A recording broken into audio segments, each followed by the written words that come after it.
Intellectual Foundations of Italian Fascism.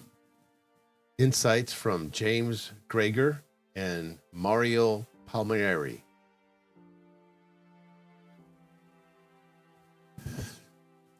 So first we're going to look at those insights, the intellectual foundations of Italian fascism. And we've divided this video into three parts. And then we're going to discuss first the historical origins. First, we're going to define what fascism is. Then we're going to go to historical origins and evolution. And then we're going to go into the exploring Giovanni Gentile's actualism and the philosophy of pure act and its implications. And then finally, we'll go into some detail of comparing actualism and Hegelianism, philosophical foundations and similarities and divergences. Okay, so let's get right into this. Let's take this slowly. So first, let's define what fascism is and what the word actually means. Not what Wikipedia says or Quora or what's the other one, Reddit. I wouldn't recommend those. Okay, so the question is, doesn't the Italian word fascismo mean sticks bundled together to form a union, or in respects a trade union? So the Italian word fascismo does ultimately derive from the idea of sticks bundled together, and that bundle symbolizes unity and strength. However, it doesn't specifically mean trade union in the modern sense. Here's the breakdown. The core etymology.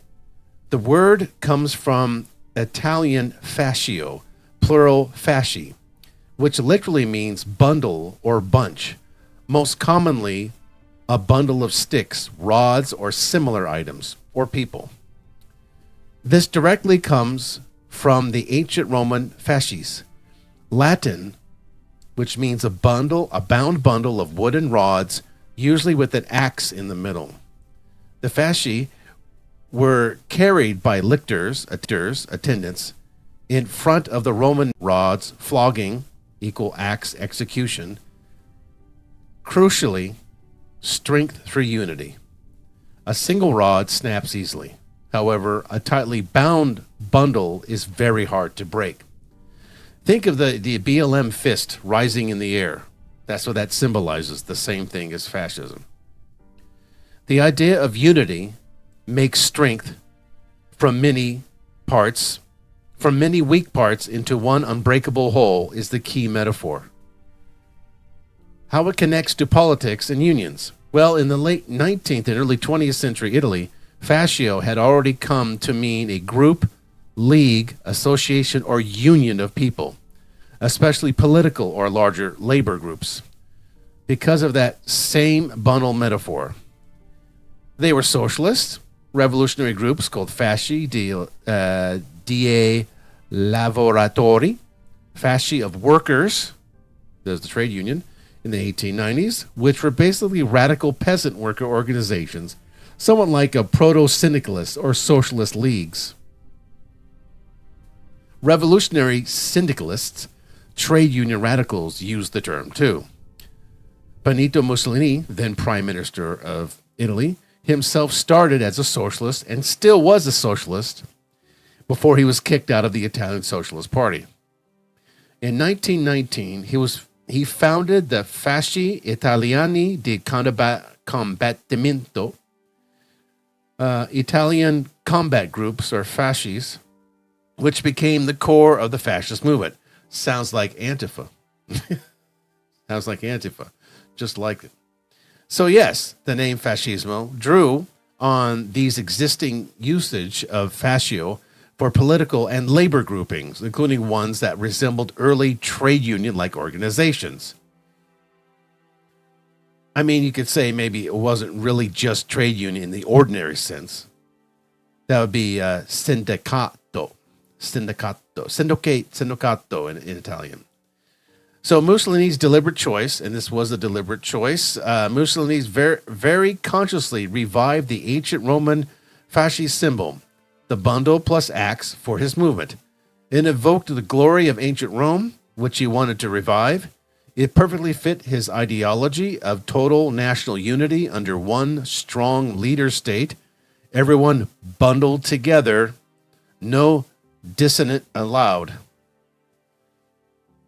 The symbolism was individuals are weak alone, but united and controlled in the fascist state, they become powerful.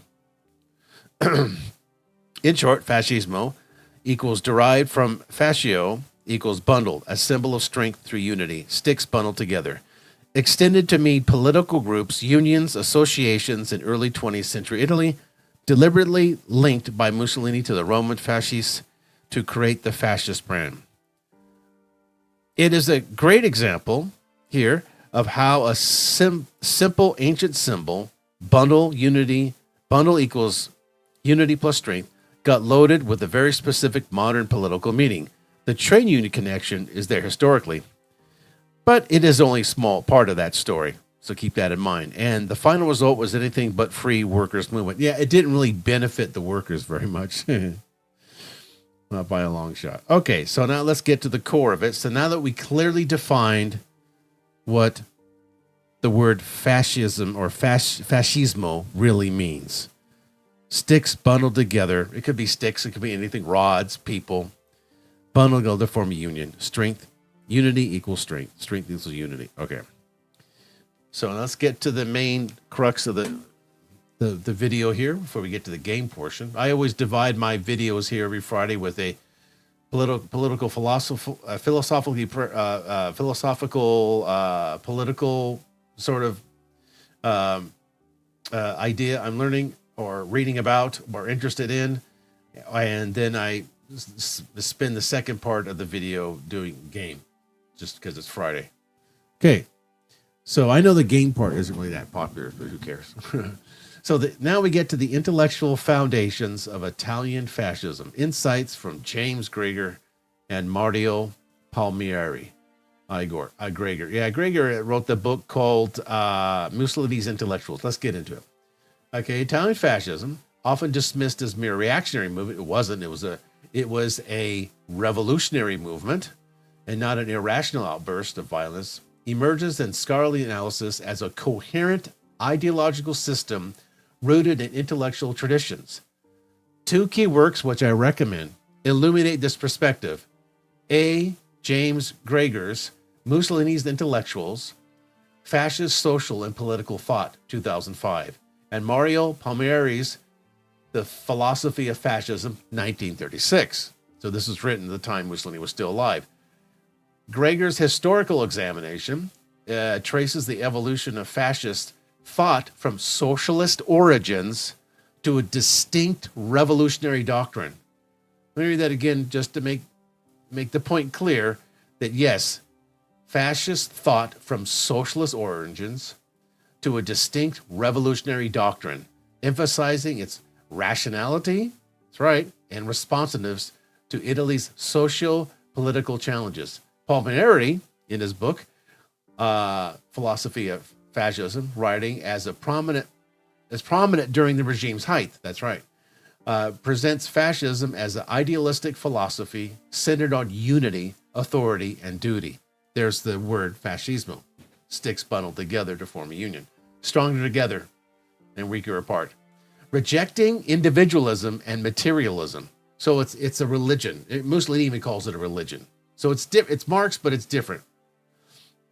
Together, these texts reveal fascism not as an intellectual bankruptcy, but as a synthesis of nationalist, syndicalist, and spiritual elements. We get to Hegel later, aimed at national regeneration. This essay explores the intellectual foundations of Italian fascism, drawing on these sources to analyze its origins, core principles, key thinkers, and philosophical implications. So like I said, I recommend those two books. Go read them. You'll get a better understanding of the religion of fascism. Historical origins and the evolution of fascist thought. According to James Gregor's Mussolini's Intellectuals, provides a chronicle account of fascism's intellectual development, challenging the notion that it was anti-intellectual or opportunistic. Gregor argues that Italian fascism arose. Excuse me. Okay, there we go. Forgot to put that on repeat. That's fine. Rooted. Okay. Okay. Gregor argues that Italian fascism arose from the failures of liberalism and Marxism in addressing Italy's post-Risorgimento crisis, such as economic backwardness, social fragmentation, and the unfulfilled promise of national unity. Now, when Mussolini's arguing about national unity, he's talking about just regular old patriotic nationalism. He wasn't talking about the racial nationalism or the racial socialism of Hitler. That's different. That's a different animal. That's for a different thing. You go read Ziedelman's book, Hitler's National Socialism. But Mussolini didn't believe in racial theories. Rooted in revolutionary socialism, fascism evolved through national syndicalism, a variation that prioritized national interest over class struggle. So again, he saw before him no class. I'm going to get rid of that. Okay, Benito Mussolini himself exemplifies this trajectory. As a young socialist leader from 1902 to 1914, Mussolini absorbed anarcho-populist ideas from his father and syndicalist influences from figures like Arturo Labriola. By World War I, he shifted toward interventionism, viewing war as a catalyst for nationalist renewal. This is based on Le Bon's book on the psychology of the masses, which was popular in the late 19th and early 20th century. Gregor details how Mussolini synthesized Marxist elements with nationalist imperatives, seeing Italy's survival in a Darwinian state system as requiring industrialization without Bolshevik chaos. This completion of the bourgeois revolution aligned with the syndicalist thought, transforming socialism into a nationalist framework. Socialism always is nationalism. Even Marx advocated for it. It's in Capital. Gregor highlights proto-fascist thinkers who laid the groundwork. Revolutionary syndicalists like Sergio Panuzio advocated for producer-based corporations, not in the modern sense of corporations. They thought of corporations differently back then, to replace parliamentary democracy, fostering a productivist ethic. Alfredo Rocco, Mussolini's Minister of Justice, formalized the corporate state as a hierarchical structure integrating labor and capital under state authority. These ideas responded to interwar challenges, economic dislocation, proletarian unrest, and the perceived impotence of liberal institutions. Fascism, in Gregor's view, was neither more nor less irrational than other revolutionary ideologies like Leninism. It was rational. It was a rational application to Italy's developmental needs. Complementing Gregor, Palmieri situates fascism's origins in Italy's spiritual, Hegel, Geitz, and historical legacy. He traces influence to Dante Alighieri's vision of Roman imperial order for perpetual peace, and Giuseppe Mazzini emphasis on duty over rights during the Risorgimento. For Palmieri, fascism revives the Romanness, rejecting the materialistic individualism of the Enlightenment in favor of a collective mission. Then again, rejecting the materialistic individual, hyper-individual, rugged individualism of the Enlightenment in favor of collective mission. That doesn't sound like capitalism. Both authors underscore that fascism was not born in a vacuum, but emerged from Italy's intellectual ferment, blended modernist revolutionary zeal with traditionalist nationalism. Traditionalist nationalism, not racial. Core philosophical principles. Mario Palmieri's The Philosophy of Fascism articulates the movement's worldview as an anti-materialistic idealism, anti-individualism, contrasting sharply with the liberal and Marxist paradigms. At its heart is the rejection of individualism. Now, where have we heard that recently in recent times? Who's the mayor of New York? Yeah, he rejects individualism, which Palmieri denounces as negation of fundamental unity. We need fundamental unity, collectivization, underlying human existence. Individualism, however, according to them, glorifies personal desires, leading to societal fragmentation. Fascism counters this with three unalterable principles: unity, authority, and duty. A government for the people, by the people, with the people. Same three-pronged. The principle of unity posits that all beings are interconnected in a hierarchical cosmos, with the individual subordinated to family, church, nation, state. There's that hierarchy, starting from the family, the church, and the nation, and out to the state. Palmieri envisions the state as a social, political, economic, and moral and religious organism. Primarily structured with national leader Mussolini at its apex. He embodies the whole state. Authority, the second pillar, reattaches individuals to eternal sources of justice through hierarchical obedience, freeing them from the tyranny of needs. To each according to his ability, to his needs. Nietzsche. Okay. Duty, the crowning principle, elevates collective obligations over individual rights, transforming life into a pursuit of ideals beyond self-interest. There's the sort of Hegelian Hermeticism almost. You transcend the seven heavenly spheres I talked about in my other videos. Go watch those. This ethic, inherited from Mazzini, demands sacrifice for the nation's historical mission. Historical minority, like Hitler, believed in that historical trajectory. Palmieri's idealism emphasizes spiritual essence over material welfare, viewing fascism as a call to a new life, new dawn. We hear that talk all the time nowadays from these, quote, socialist revolutionaries, a call to a new life, a new beginning, a new dawn, pursuit of a new dawn that discards egoistic pursuits for communal endeavors. Yep, sounds like socialism. He critiques democracy and liberalism for fostering chaos, advocating instead for authoritarian control to achieve true liberty. Now, where have we heard that recently, both on the woke right and the woke left, advocating instead for authoritarian control to achieve true liberty? Give your liberties to get more liberty. Freedom from base desires. See, they kind of flirt with hedonism here when they think of desires. They're not thinking as a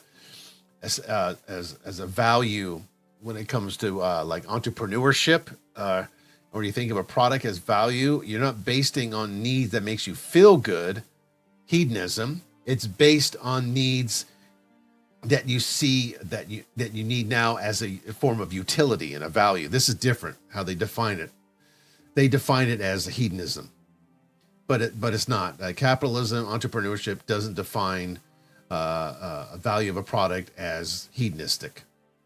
Culture under fascism is no intellectual sport, but a tool for moral evaluation, integrating art, education, and intersexuality. Hey, Gregor reinforces this philosophical coherence by showing how fascist intellectuals operationalized these ideas. Giovanni Gentili's actualism posited the state as the embodiment of ethical will, the will of the majority, the tyrannical majority, demos kratos, where individual realization occurs through collective action, the will of the collective, the tyranny of the majority. Ugo Spirito extended this to the corporate state, not in the modern sense. These weren't capitalists, as you can obviously hear, envisioning it as a totalizing system, holistic approach, where economics serves moral ends. Instead of the ends of man, human, it's a moral end, a spiritual end. Even esoteric figures like Julius Evola. Whoa, there's a guy we should do a whole video about that guy. That guy was weird.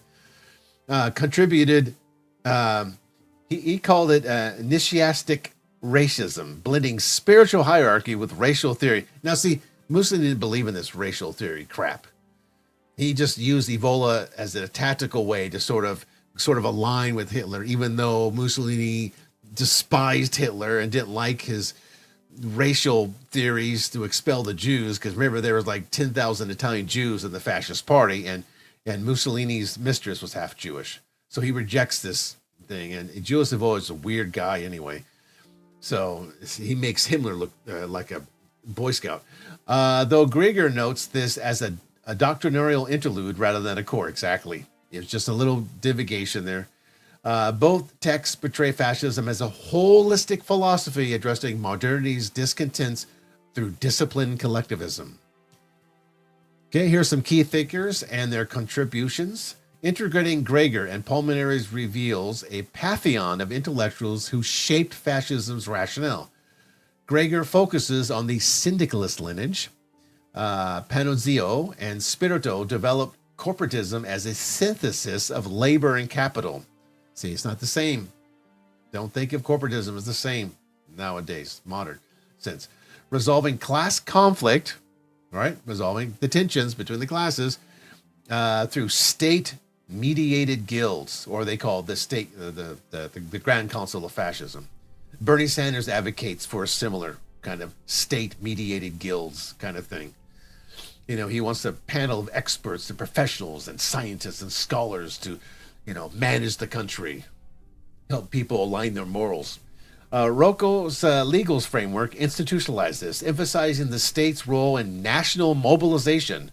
Gentili, as educated minister, infused idealism into policy, arguing that fascism fulfilled Hegelian dialectics by actualizing the nation's spirit or Geist. We'll get into the Hegel part at the end. Palmieri, while less biographical, invokes historical prophets like Dante for imperial unity and Mazzini for dutiful nationalism. The dutiful, doesn't that go back to Nietzsche? He positions Mussolini as the national hero embodying authority. Where Grieger sees evolutionary adaptation, Pulmonary views fascism as a timeless revival. A cycle repeating itself. But both affirm its intellectual depth. Discrepancies arise. Grieger notes fascism's flaws and eventual destruction, while Pulmonary idealizes it, but they converge on its anti-individualist nationalist core. Okay, so there's differences of opinion there between Grieger and Pulmonary. One Pulmonary idealizes it, and the other one rejects it. Later elements like racial theories. Okay, remember, Mussolini didn't believe this crap. In an interview he did with Edmund Ludwig Emmel, when Emmel asked him this question about racial theories and racial superiority, Mussolini rejects this. Mussolini did not believe in racial theories. He rejected this. He hated this. And he thought it was poppycock. It was nonsense that there was a superior race or anything. So no, he wasn't on board with this. But however, according to Grieger, alludes to Evolo's influence and external sources. Note Mediterranean racism role in unifying Italy's diverse anthropology. Pulmonary, however, prioritizes spiritual over biological unity, suggesting racism was a later creation under Nazi pressure. Yes, that's true. It was done through pressure. And Mussolini is very reluctant to expel the Jews from Italy. He gave him an option. He said, you can convert to Catholicism and you won't have to be expelled. Okay, now implications and legacy. The intellectual foundations outlined by Grieger and Pulmonary positioned fascism as a totalitarian rationale, even though Mussolini was not totalitarian, he was a petty dictator, where the state subsumes all life spheres for the national greatness. Now, we've heard this before. We've heard this recently. We've heard that the guy from New York over there saying the same thing, that the state will subsume all life spheres for national greatness, for the common good, for the Volksgemeinschaft. Same nonsense. This productivist and idealistic vision promised regeneration, but led to authoritarian excess. Regeneration, maybe that's kind of like Marxist transitioning, when you're transitioning from one phase to another, maybe regenerating from agrarian to feudalism, feudalism, and then to democracy, and then to socialism, and then finally, and then capitalism, capitalism, and then socialism, and then communism. You get that order right, kind of like that. Gregor warns against misrepresenting fascism as irrational. It wasn't, urging recognition of its appeal to developmental context. Palmineri envisions global influence through fascist principles, though history proved otherwise. In the synthesis, Hegel sense, these works demonstrate fascism's intellectual vigor, born from Italy's quest for unity amid modernity's upheavals. While flawed, it offered a coherent alternative to liberalism and communism. Upheavals, liberty. That's kind of ironic that it offered a coherent alternative to communism, which is collectivism. That they could see that fascism was just a rival, sort of socialistic, communistic religion to communism. It was just a rival. They did it through a different way, as I've been talking about here. Okay, so now, conclusion.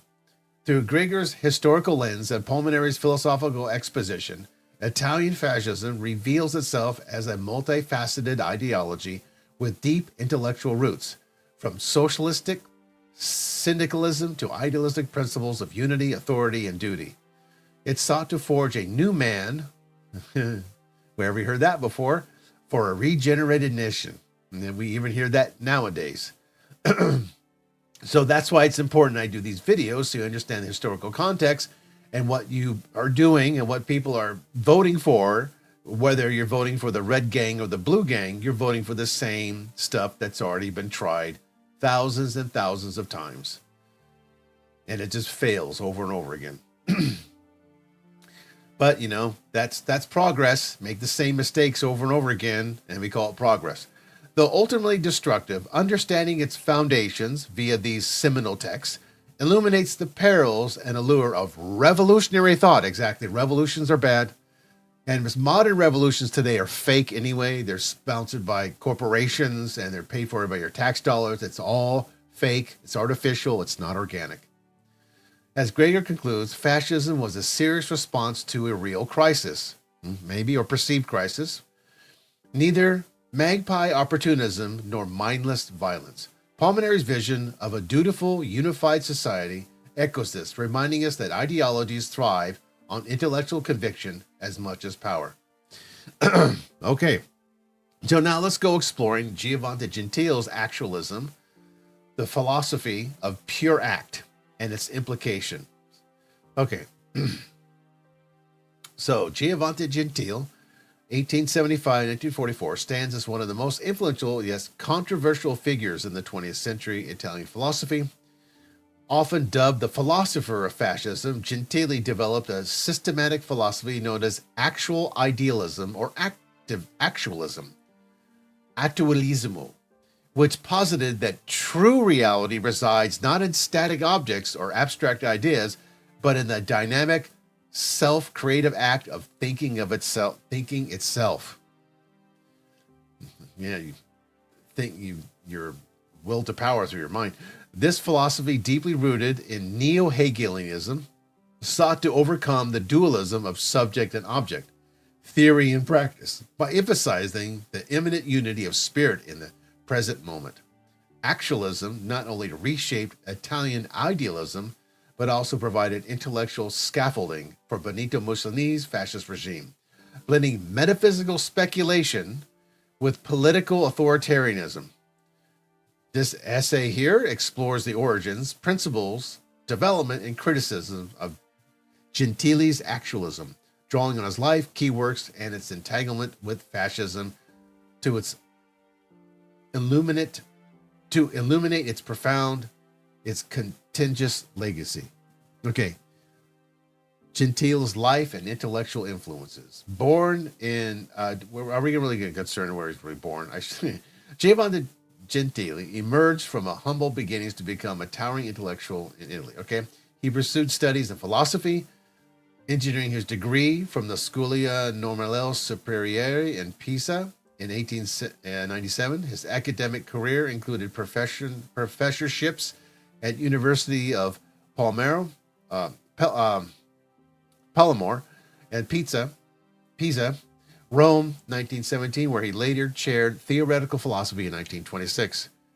Gentili also directed the Scuola Normale Superiore from 1932 to 1943 and served as vice president of Bocconi University from 1934 to 1944. Sorry if my Italian's bad. I'm butchering these names, but bear with me. Politically, he was appointed Minister of the Public Education under Mussolini from 1922 to 1924, implementing the Gentile Reform, which restructured Italian education to emphasize humanities, philosophy, elitism, while aligning it with fascist ideals. Gee, well, doesn't this really sound familiar? Have we heard this before? Lately, too? In the last 60 years or so, the loyal fascist Gentile joined the National Fascist Party in 1923, authored key ideological texts, and remained committed to the regime until its assassination by communist Patreons in Florence on April 15, 1940. They're talking about Mussolini. He was captured by these communists called Patreons. You can read about that story. We can get to that.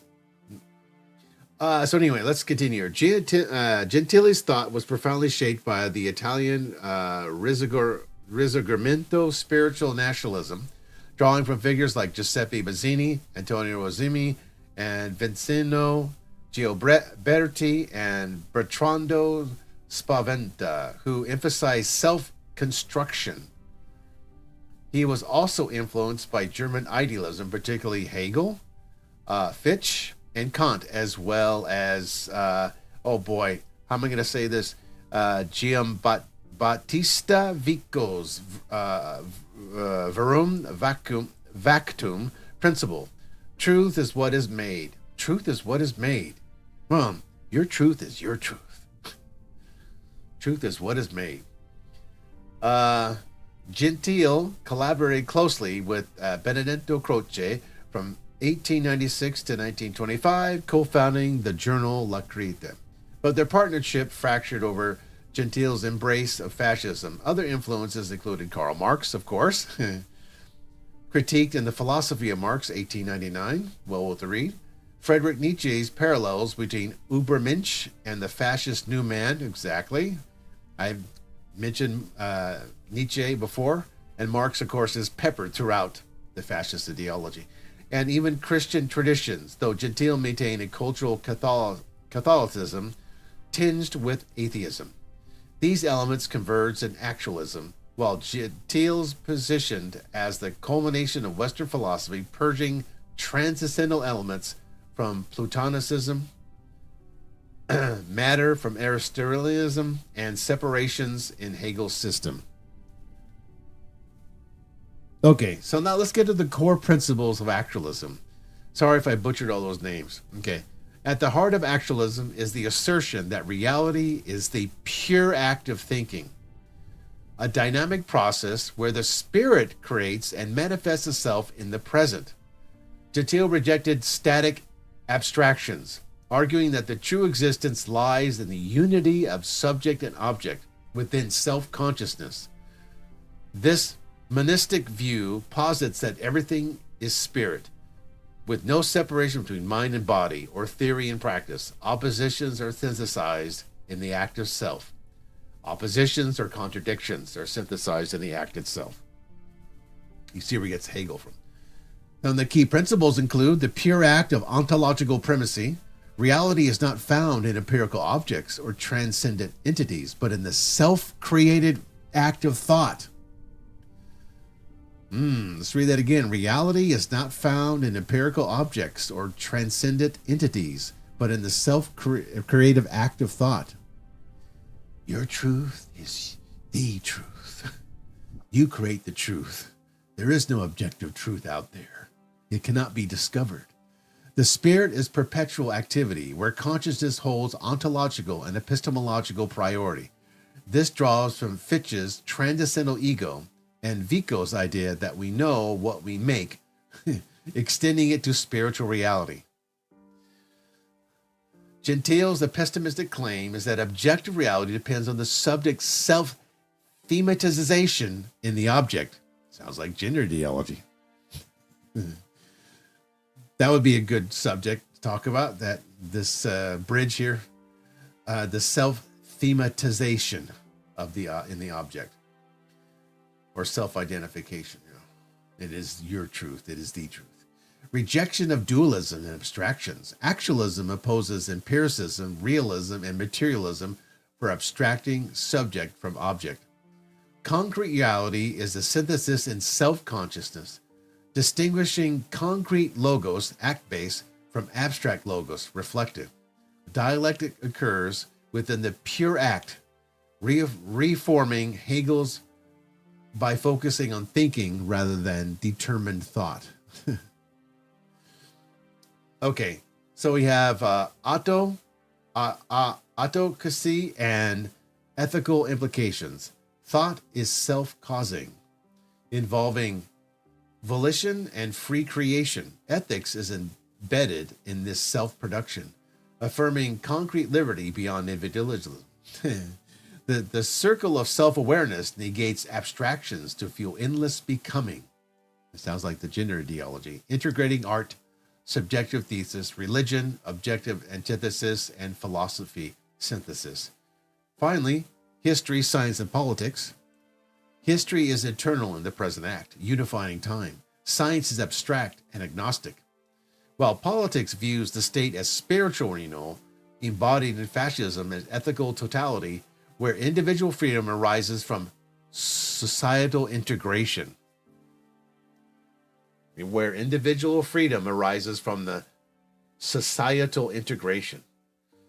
You'll achieve true freedom. You'll not have the individual freedom. It only comes about through the state.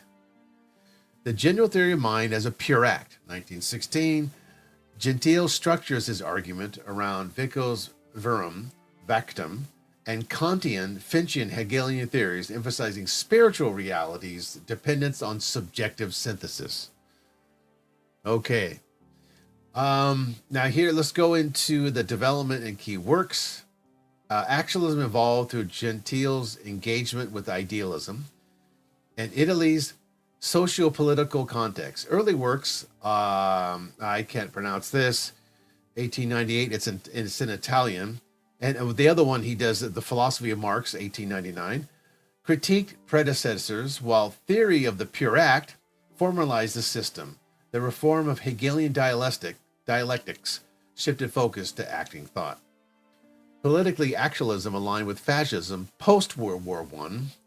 The Doctrine of Fascism, 1932, co-authored with Mussolini, Gentile outlined corporatism and totalitarianism and the realization of actualist unity. Other works include the Manifesto of the Fascist Intellectuals, What is Fascism, and the Origins and Doctrine of Fascism. As editor of the Encyclopedia Italiana, Gentile shaped cultural discourse. Yeah, I bet. Developmentally, actualism critiqued Hegel's historism, subjectivizing Spinoza's immanence and purifying Berkeley's idealism. It positioned itself as a philosophy's apex, with Christianity's immanent divinity, et tu in nobis, as a precursor. Okay, how does this relate to fascism? Let's get to that. Relation to fascism. Actualism provided fascism's philosophical backbone, justifying collectivism, state authority, and rejection of individualism. Gentile viewed the state as the ethical embodiment of spirit, where individuals achieve freedom through total integration. Individuals achieve freedom through total integration. Inclusivity. This supported authoritarianism, with fascism as the vehicle for national renewal and a new humanity. That sounds like the woke right these days. As minister, Gentile's education reform aimed to cultivate fascist elite, emphasizing philosophy and humanities while limiting access to foster discipline.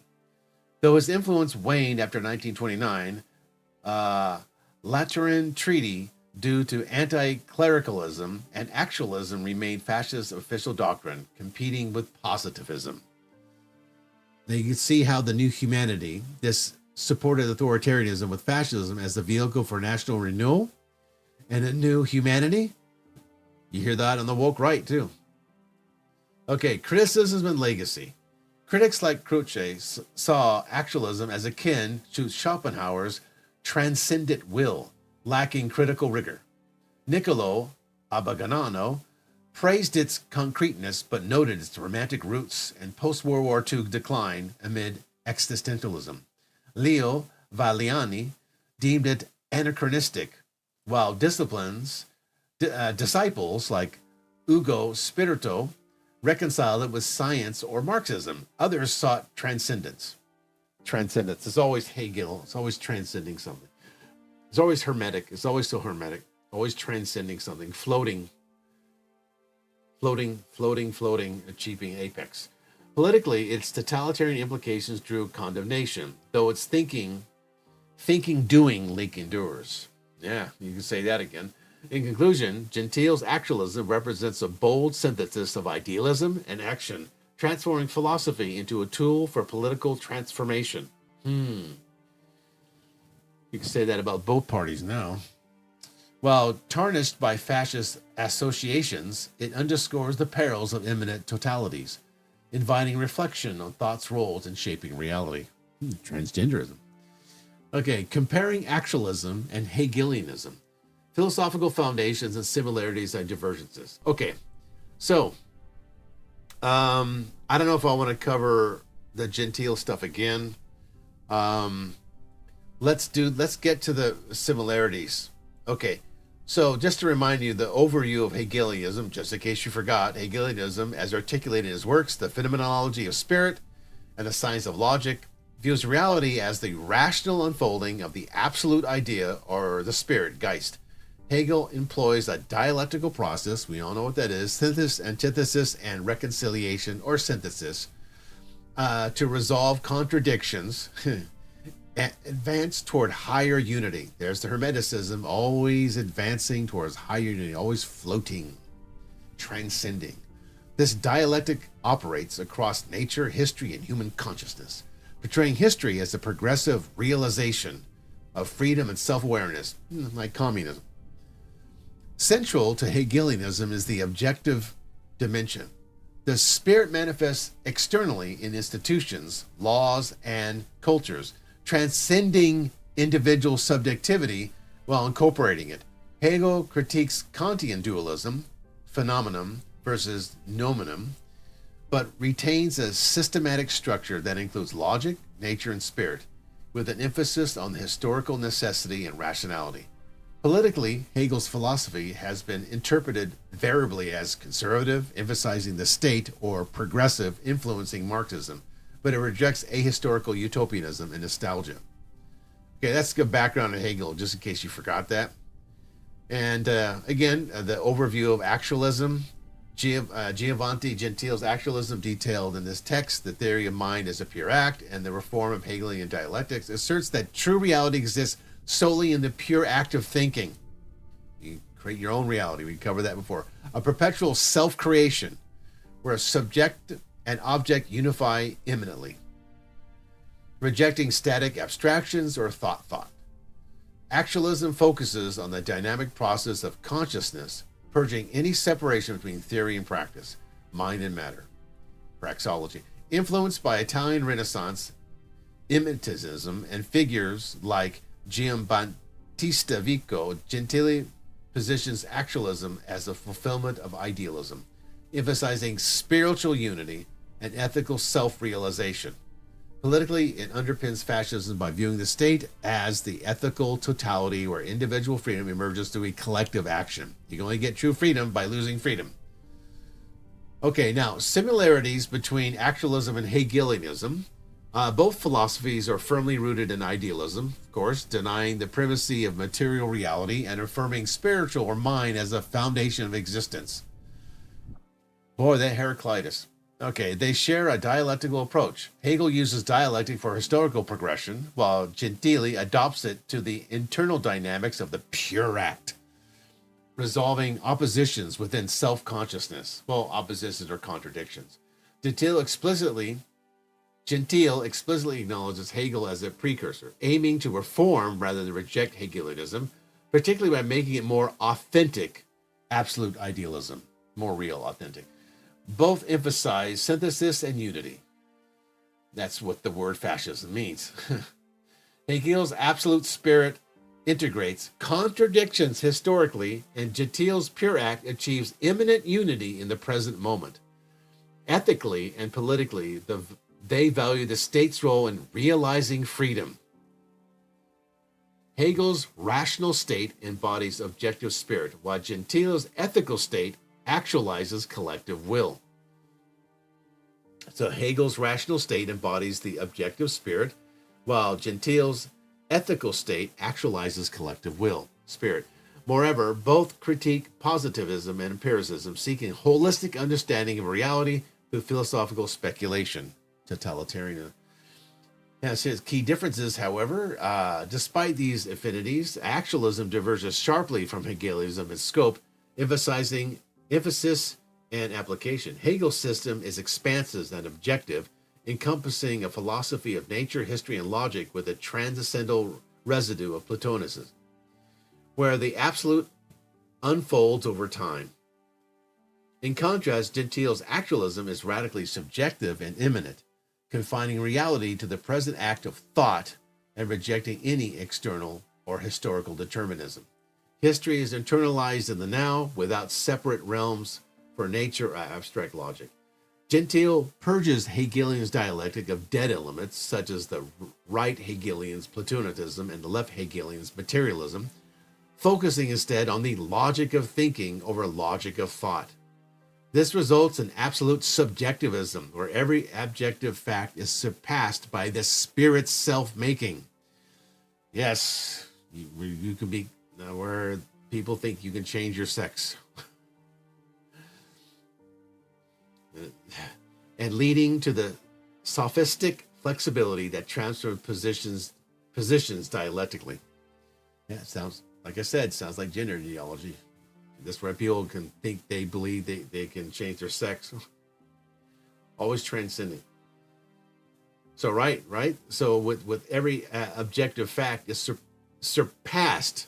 Every objective fact, truth, reality is surpassed by this spiritual self-making. Autokthesis. Boy, my Latin is terrible.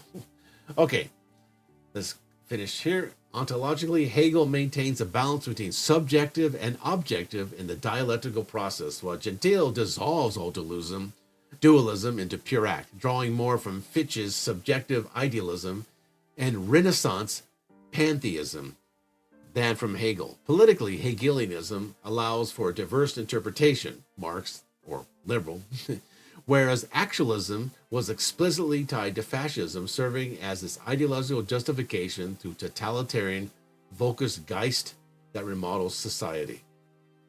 But they all want to remodel society. It's not much difference. Critiques like Benedetto Croce argue that Gentile's reforms abandon Hegel's systematic rigor for more romantic, action-oriented Krieg. Well, they're born... Giovanni Gentile was a product of the 19th century Romanticism. Duh. Okay, furthermore, while Hegel embraces historical breadth and rationality, Gentile's philosophy prioritizes internal striving and creation from nothing, functioning as the ideological dope of authoritarianism. Okay. Political and historical implications. Here's what, maybe you might put this in a modern context if you wish. The comparison reveals how actualism adopted Hegelianism to interwar Italy's context. Hegel's influence on the left and the right persist, but Gentile's pro-fascist stance condemned actualism to obscurity post-World War II, despite its anti-fascist potential and stressing self-criticism. That's okay, we can do with the contradictions. Actualism provided fascism with philosophical basis for reconciling theory and practice in a totalitarian state, viewing it as a community in search of renewal. Keep this in mind when I'm saying about renewal and creating a new man and new dawnism and all that other nonsense and idealistic nonsense, is that you hear that both from the red gang and the blue gang. You hear that both from the woke right and the woke left. They're brothers in arms. In contrast, Hegelianism's broader legacy includes critiques of capitalism and endorsements of progressive challenge, as seen in thinkers like Grigory Lukács. This divergence underscores actualism's role as a right-wing Hegelian adaptation. I wouldn't call this left or right, blending Hegel with Fichte for subjective absolutism. Now, this would be a good piece to compare the woke right with Giovanni Gentile's actualism and Hegel with the woke left. That would be a good comparison. And as you can see, we've been reading here, we get to the conclusion here, that you can make that comparison very easily. The woke right is Hegelian adaptation, Giovanni Gentile, and the woke left is Hegelianism. But they all strive for the same ideal, a new dawn. Actualism and Hegelianism converge in their idealistic dialectics and emphasize on spiritual unity but diverge in their treatment of subjectivity, history, and politics.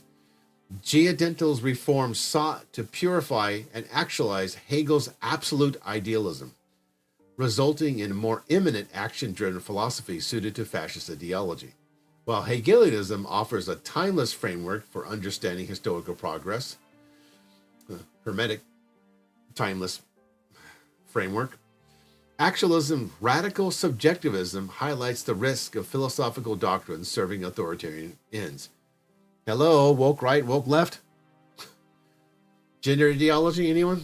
This comparison illuminates the evolution of idealism, showing how intellectual traditions adapt to cultural and political exogenesis. Okay, so that is the conclusion for the video of the topic for today. I think it's interesting, and I think that would be a very interesting video to do in the future, comparing the woke right with the Hegel right wing, or you might say Giovanni Gentile. That would be the woke right, and then the woke left would be Hegelianism. Yeah, that would be a good comparison to do, and I might think about that maybe for next week. I'll put together. That's basically, in a nutshell, the intellectual foundations of Italian fascism, what the word actually means, what it implies, and how just nothing has much changed in these idealistic views of the world for a new dawn and collectivization. Like I said, none of these ideas you hear in modern politics are new. They've been tried to death. All these ideologies have been tried to death, and they've been resulted in death. Either way. Okay, so what I'm going to do is let me be right back and get some coffee, and then we'll start the game. So enjoy the little thumbnail there.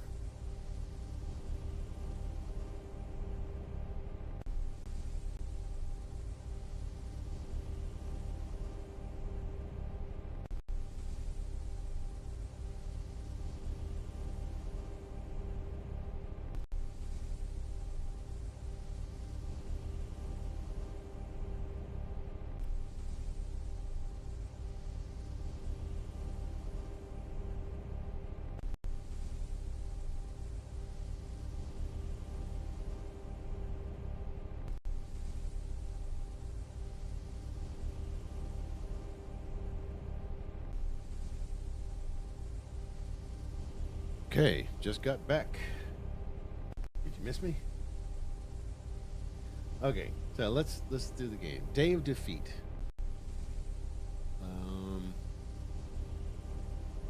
ahead and open that. As soon as that gets started, let me open up Discord, see if my friend wants to play. He got a new laptop. He might be able to play Day of Defeat. Switch the game now. There we go. All right, now it's time for the relaxing. My work is done. All right, let's go. All right. Let's see. Dundee. He's not online.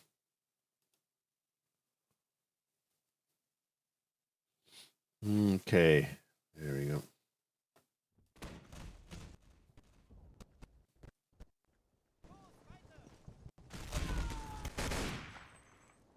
All right, perfect. Let me minus that down. it look? Okay, it looks good. Okay.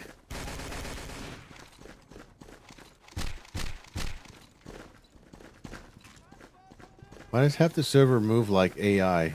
Because they have autopilot.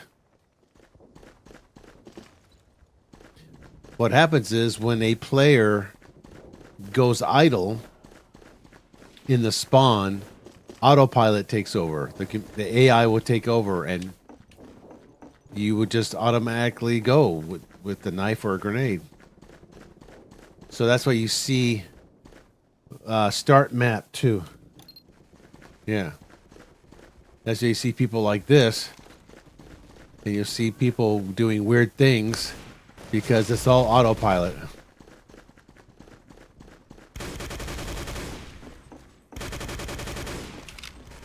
Watch those windows there. Yeah. Wow. Oh boy, they're all the same maps. I didn't get you. Okay, I tried to vote, but it was too late. No right. And they both borrow from Marxist strategy. They both do it. Oh, they changed maps. Both the woke right and the woke left. So it doesn't matter. Marx is adaptable just about any of these idealistic ideologies. Pie in the sky nonsense. Like I said, nothing is new with these ideas. Nah, mosh. So you hear things, stupid ideas like rent control, price ceilings, price floors, tariffs. It's just the same old nonsense that's been tried to death in so many different socialistic countries, communistic countries, even democracies. And they just don't work. They're failures. But people just people don't know history. Most people are irrational. Most people have wrong perspectives about what's happening in the world. And they have short attention spans, short-term memory. They'll just keep voting for the same policies or vote for like policy solutions.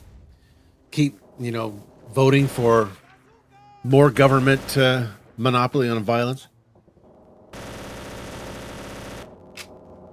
Whether Trump is a socialist, ich bin Sozialist, or the other socialists. What's that expression? Liberalism is communism in slow motion. No, it's communism is liberalism in slow motion, and liberalism is communism in a hurry. No, they got that backwards. Ugh. Reverse that.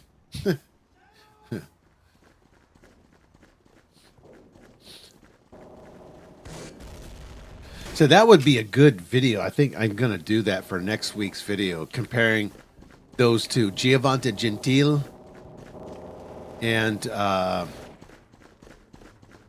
Hegel, with the woke left and the woke right.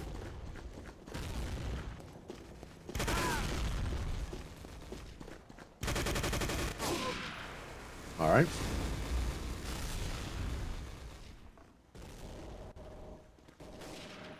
That was a good one. That was go watch that again and read those books. Understand that what you're dealing with here is not new. Understand the strategies that people are using, especially recently with these.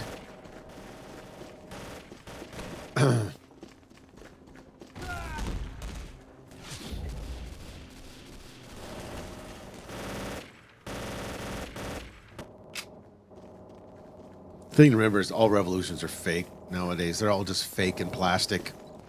There's nothing organic about them. When you hear people spouting nonsense about this, it's not about the ideas, it's about revolution. It's just nonsense. been tried to death and resulted in death. It's just anachronistic passe. People buy into the crap, you know, especially the normies, because they just watch normal television and they think that's progress. There's nothing progressive about it at all. It's just literally repeating the same ideas over and over again, giving it different names, or sometimes just calling the same names. Like taxation, hey, let's call them tariffs. Avalanche, no, please, no.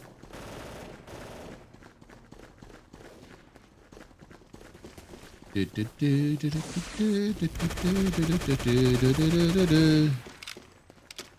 just get him. I have this rock here for no reason.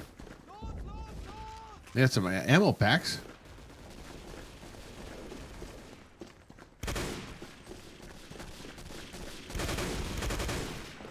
I must capture the flag. No.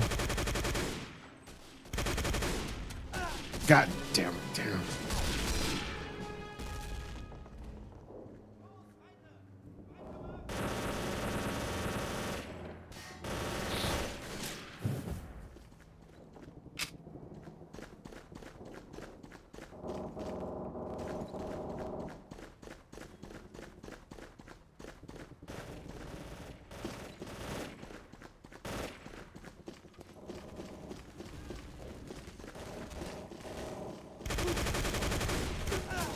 Mm-hmm.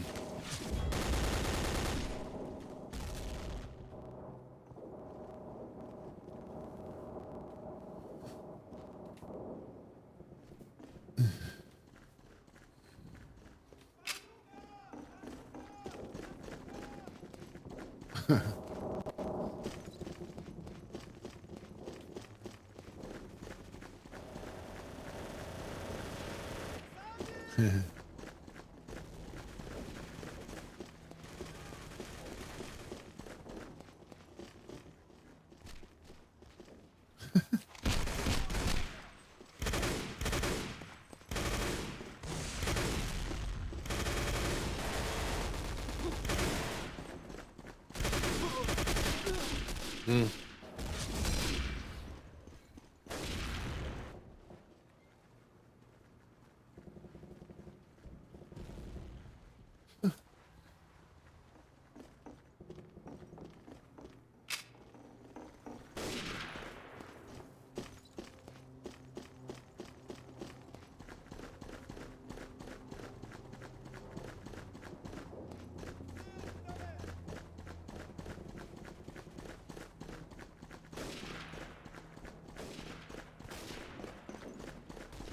Oh, we got it.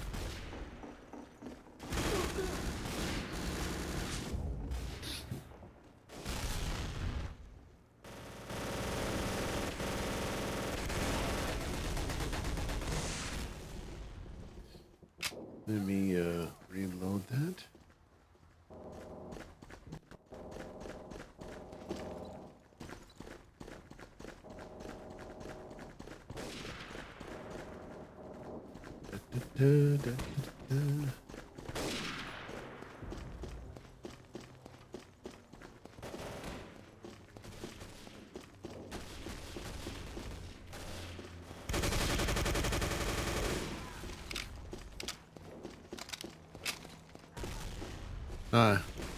Okay. Nope.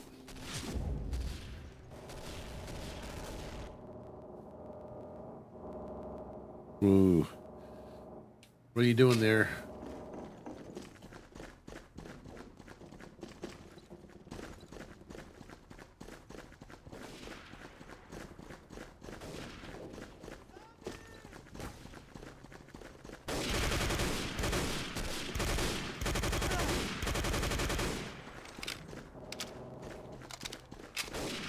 Ah! There it is. The window.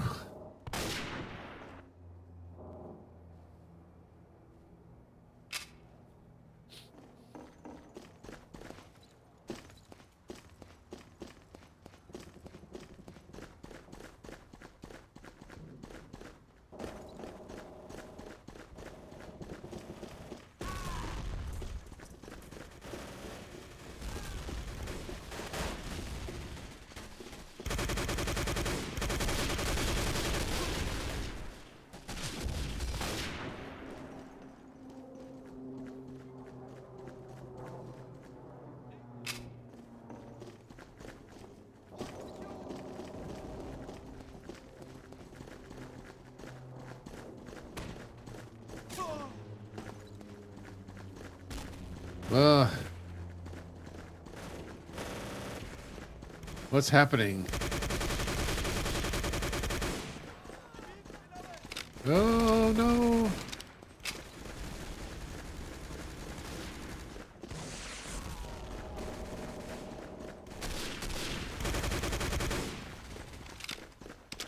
I need help.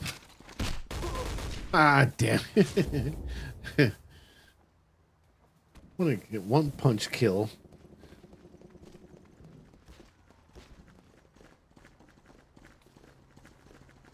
We'll play this for about 30 minutes, and we'll play Wolfie T for 30 minutes. I think by 10 o'clock tonight, the server will be, in about 25 minutes, it should be full. It's Friday night. It better be.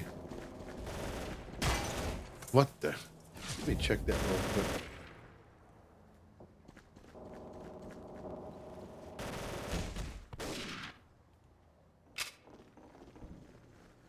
Oh, yeah, it's pretty full. What is it, Riverport again? Oh, no, it's Italy.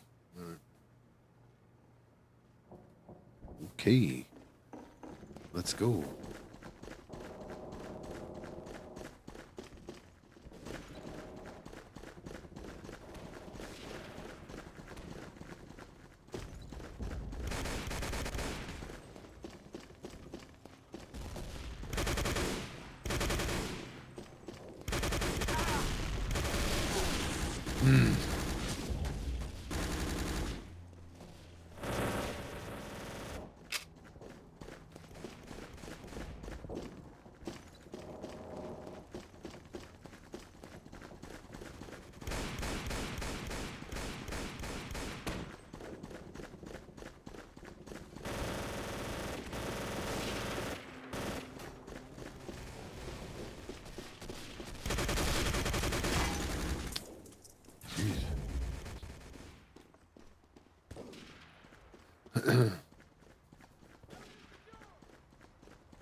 Second flag.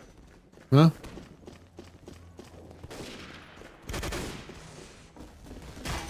What? Left of the second flag kicker. Second flag. That's what he said. I mean, no.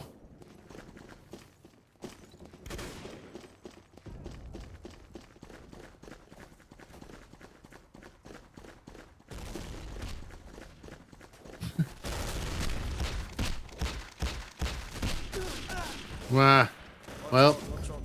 First one. I need MG at the first flag. MG flag. mm-hmm. Well, okay. We've got one flag to go.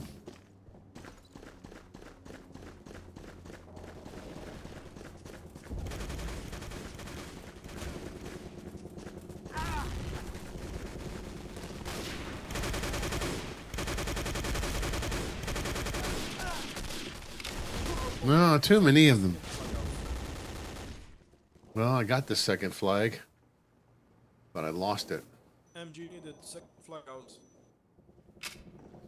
MJ needed. MG? What?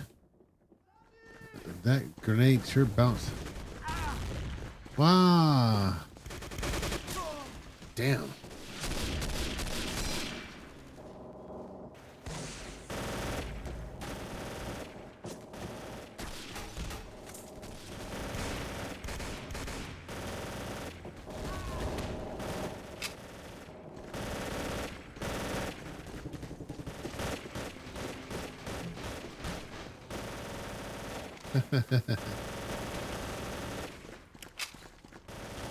Throw a grenade in there. He just has to run up and touch it.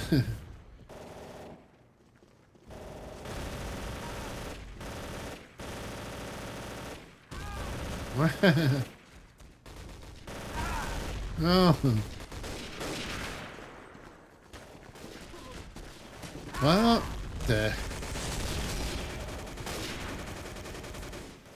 So many cheaters in the other team. Pascal, Mizo. Yeah, they've got us surrounded.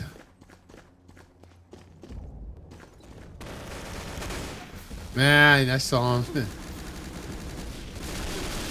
Jeez. Take it easy.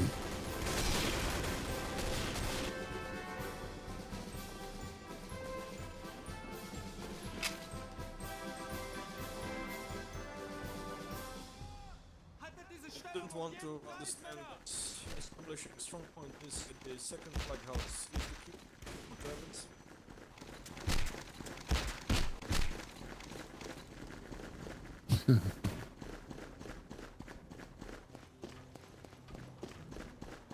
Whoa.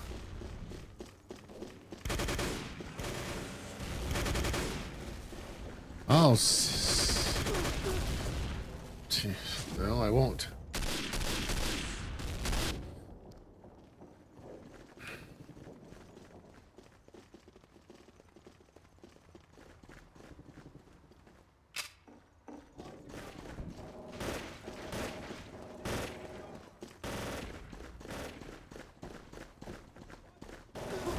Ah, dominating.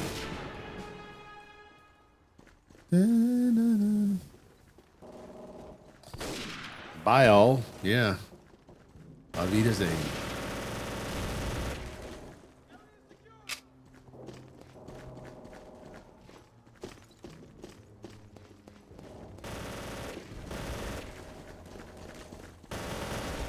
Whoa.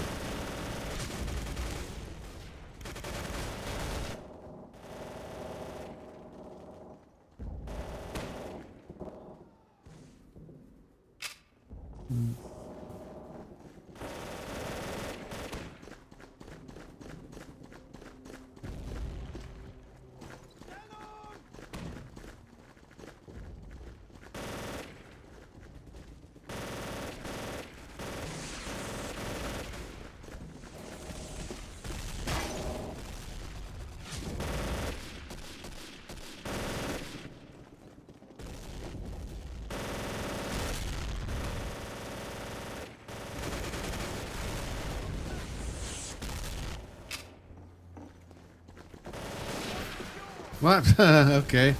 Why not? Displace.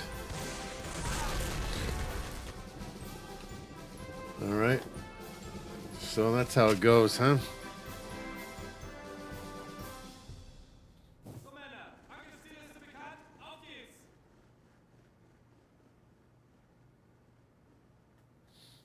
Let's see. Where am I? Oops, I need to find. There we go. Okay. Yep.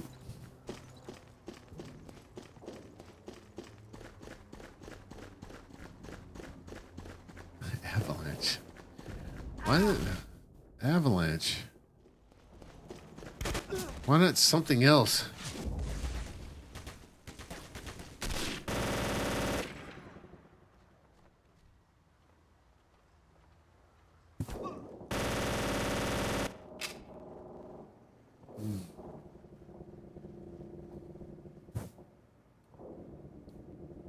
Stop you Z. Yoke. Z.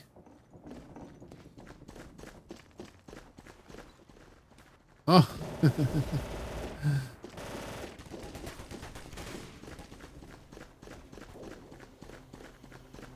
Oh, Jesus. So using Z's for proning.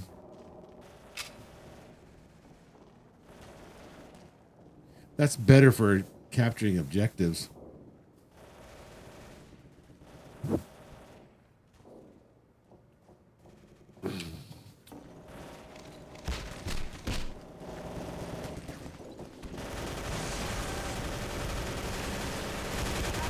Wow. They're going to capture again? Oh, well.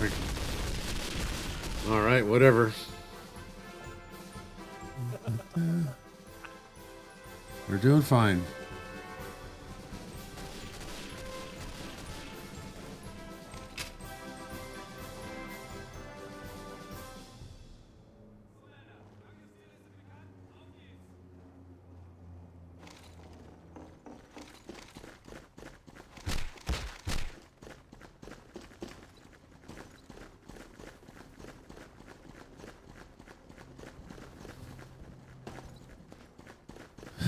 need a hacker too. Whoa! Back off. Those grenades got some reach there. Cartoon explosive.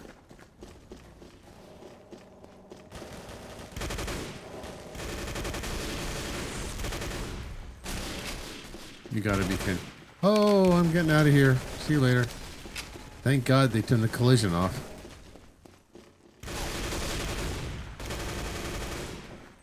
Ah! Jeez.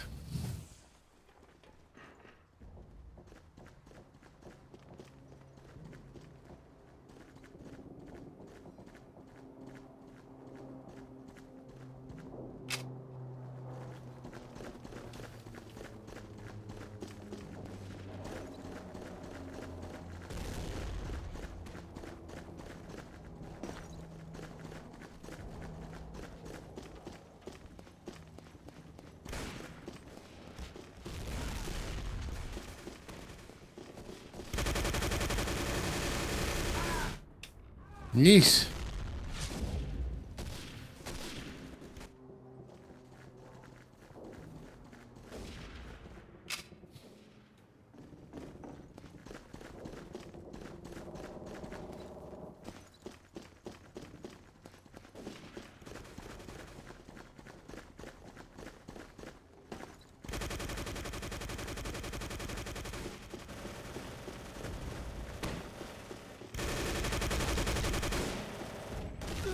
Waha.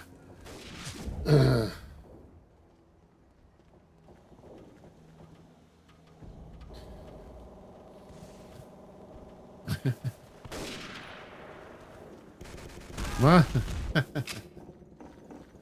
Shouldn't hid behind there.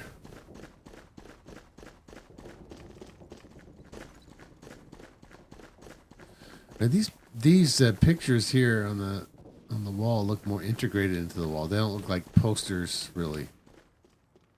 You know, like they do in Wolfenstein.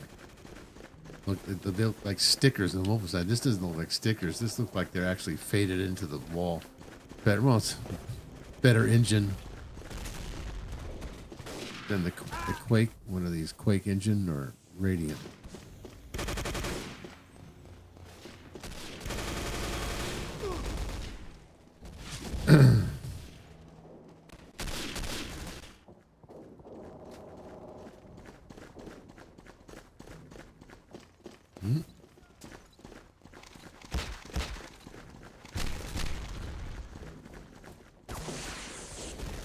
They got way too many people coming in on. Well, all right, whatever.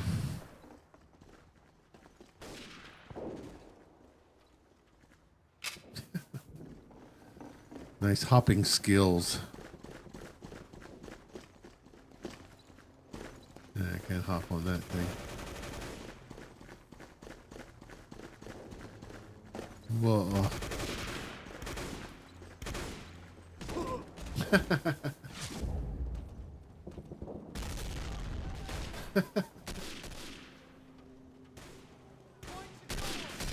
Well, all right, okay.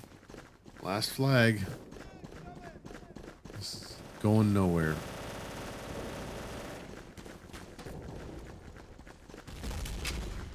I'll throw a grenade in there.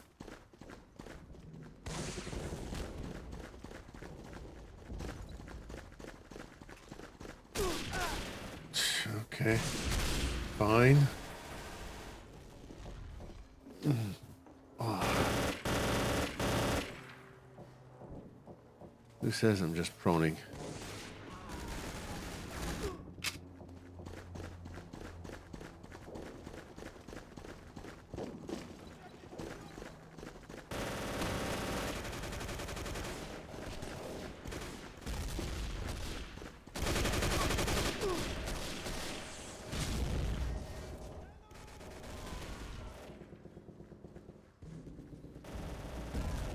Does anyone pay attention if you're spamming grenade, take cover? Who pays attention to that?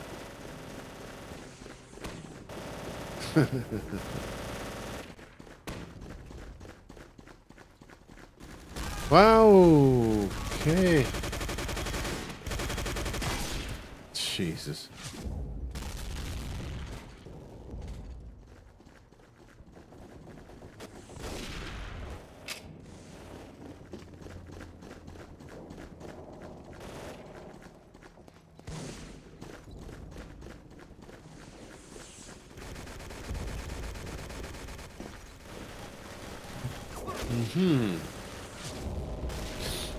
How do you?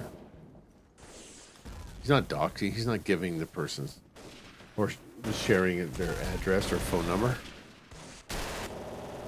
The only that doxing only happens after you share the person's information. There used to be like public information that who's who directory they used to have. You can put your name in it.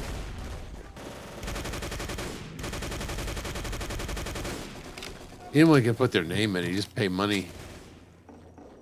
Put in the who's who directory.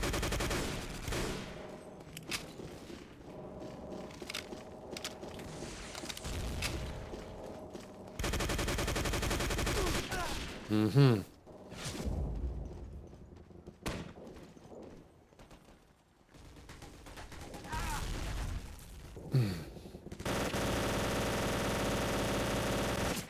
Behind the wagon, behind the wagon. The wagon. Huh? That tree's a little off. I understand what's happening there. It just looks a little weird.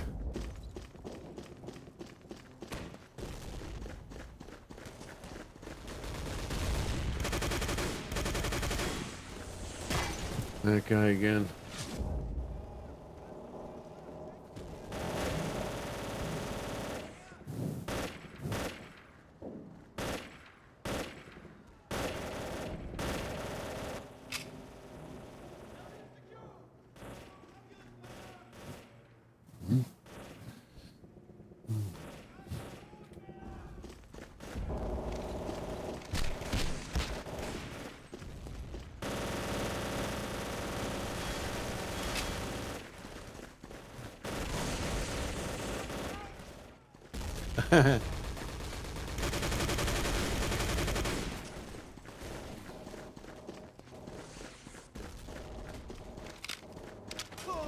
Oh boy.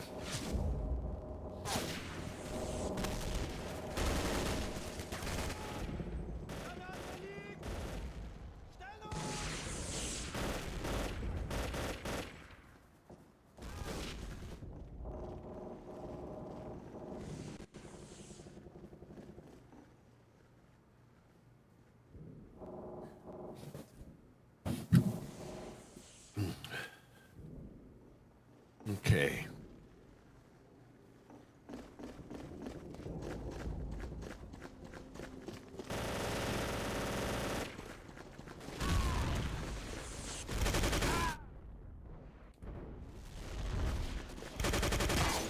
Okay.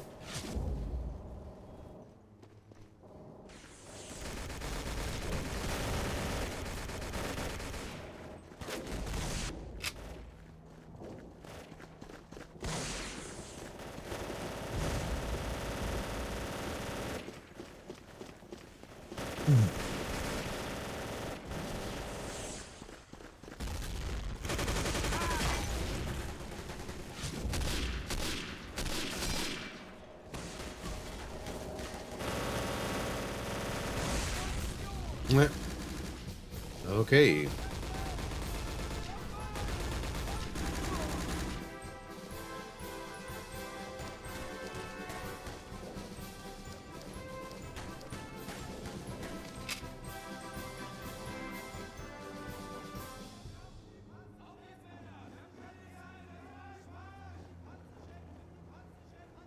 Establish one point inside the second flag house. They will not prevail. What?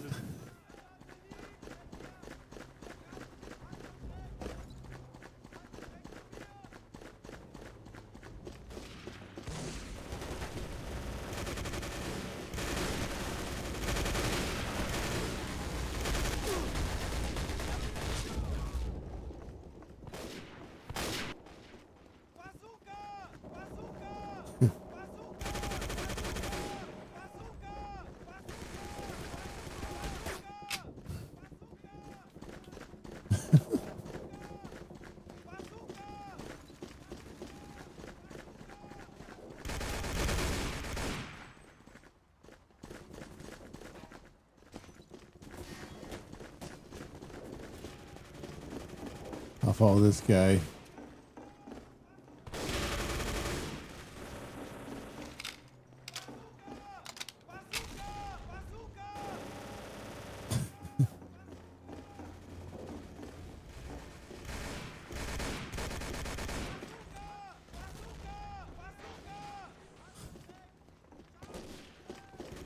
Flag house, we're getting up to inside. Please do it. Yeah, we need some Panzer divisions.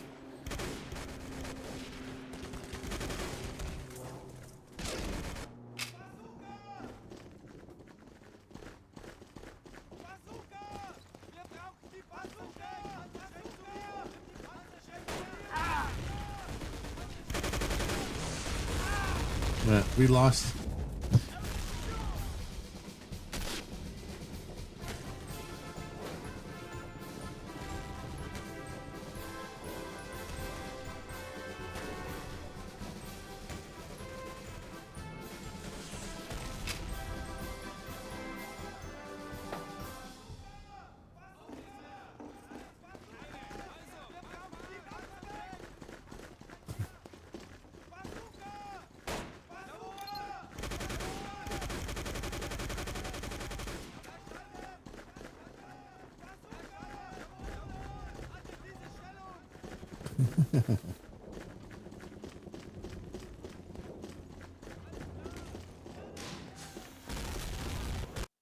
Well, there we go.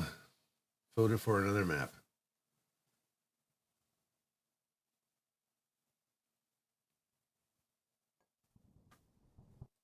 Yeah, this one again.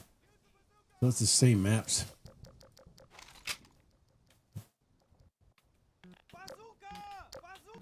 Marsch, Marsch!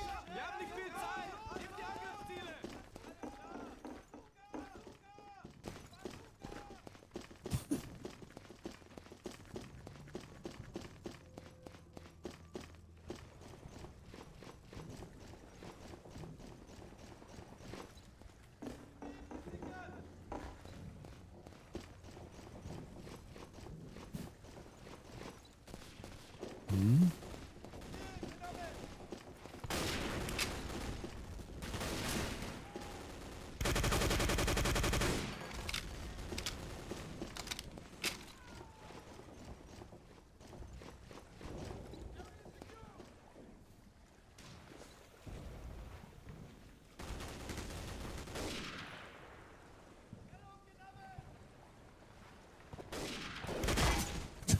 Nice.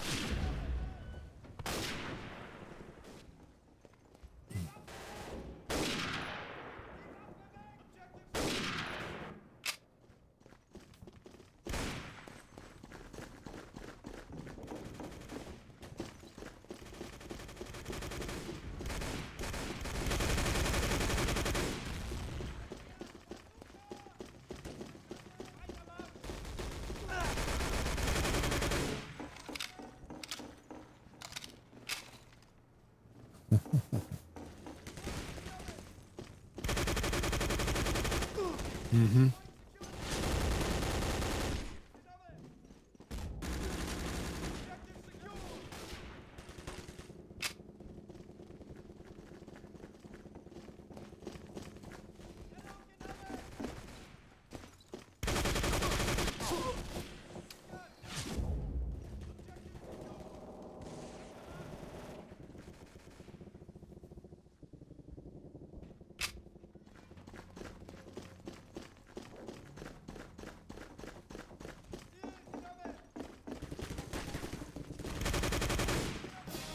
Oh, good timing. Okay.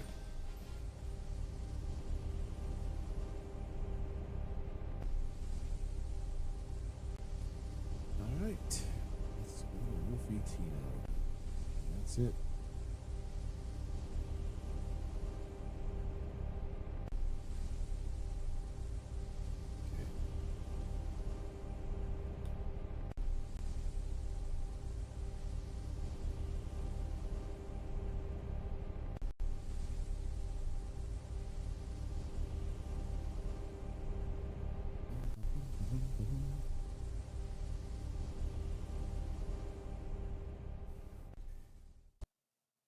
Switch to the game. Okay, so same server.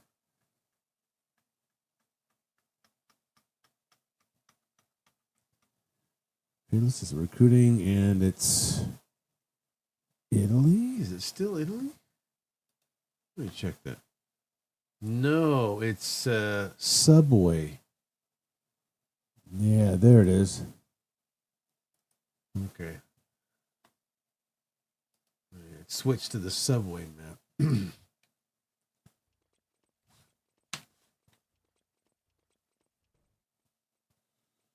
Oh, I'm gonna have to go with it. I don't know.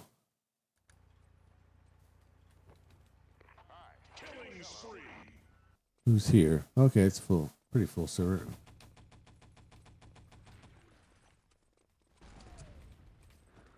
Bazooka! Bazooka!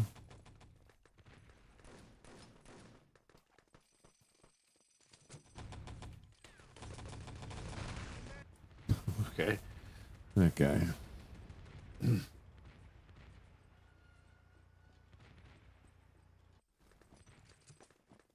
Let's get to this. What? I don't know what happened.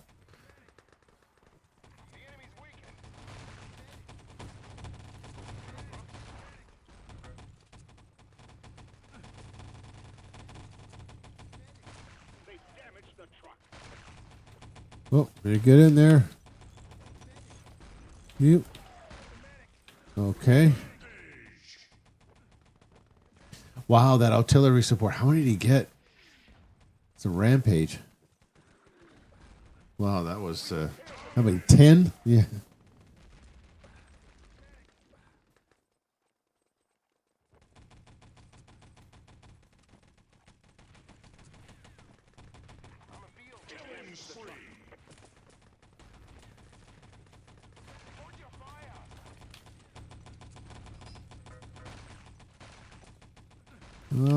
Who's doing what?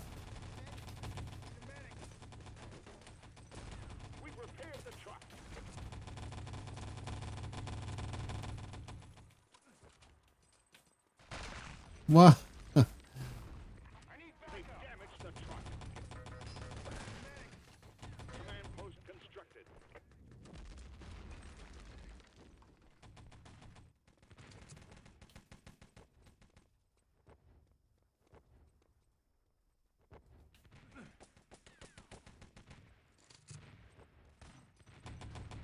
Wrong guy.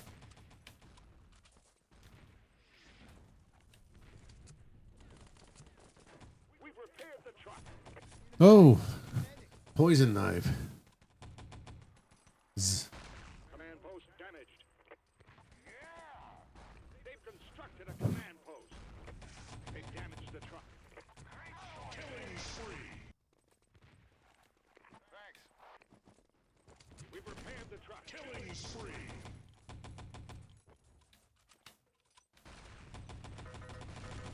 The enemy's weakened. They've damaged the truck.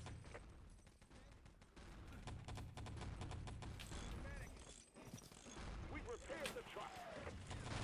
oh. They've damaged the truck. Too many lines. We've repaired the truck. There.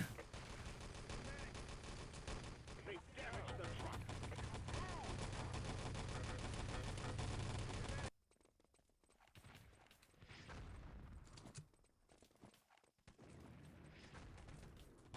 Killing spree.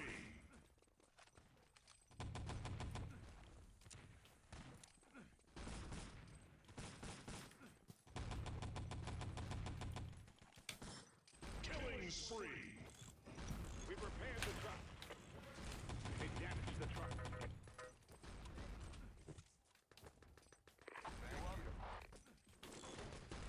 Okay. South station lost. I don't know what we're supposed to be doing. This subway. We've repaired the truck. They've damaged the truck. Oh well.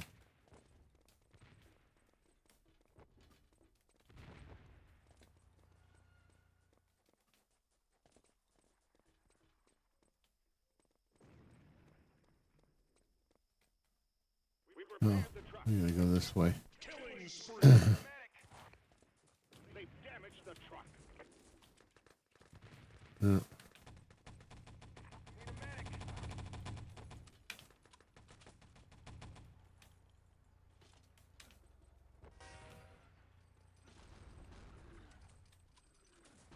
no, can't go through there.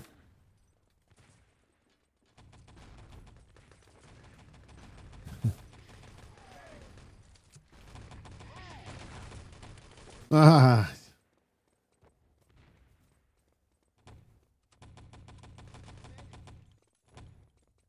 South station captured. South Station? What?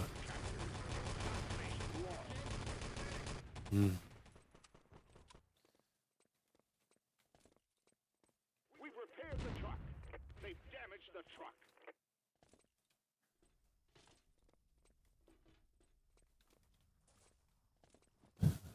This ramp. It's supposed to be. Is that dirt or rocks? I don't understand. What.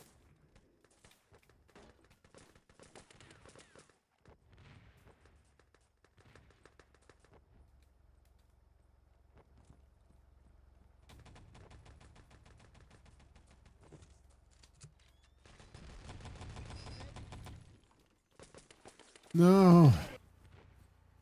Hello. Hello. Hi.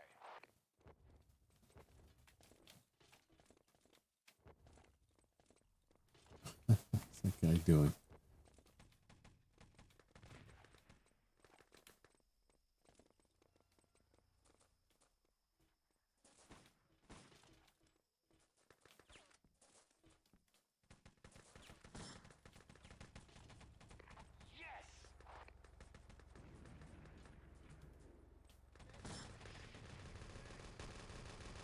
Defend our objective.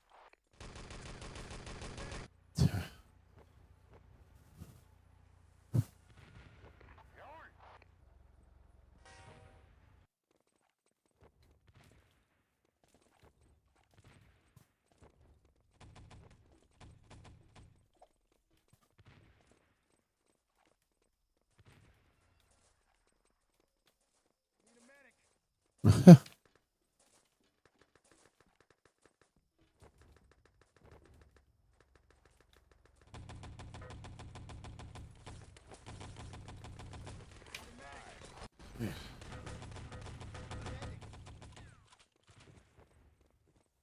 Killing spree.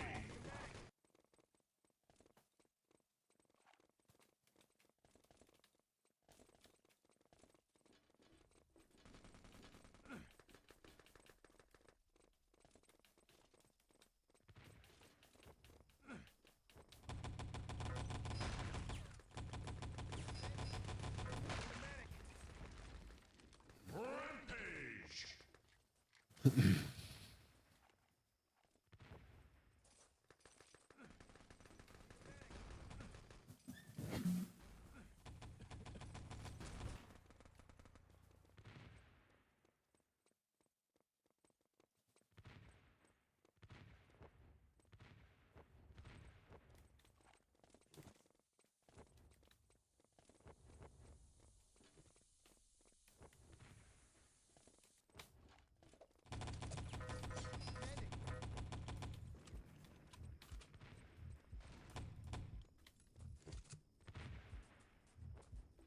Oh, I can't pick up anything.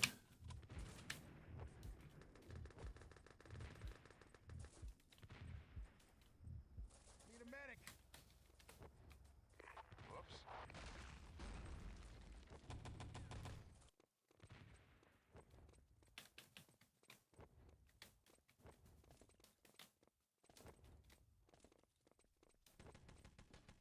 Hello. Thank you.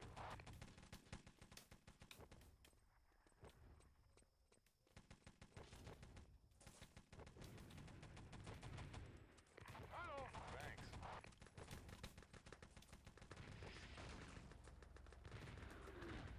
South station captured. Well, South station lost.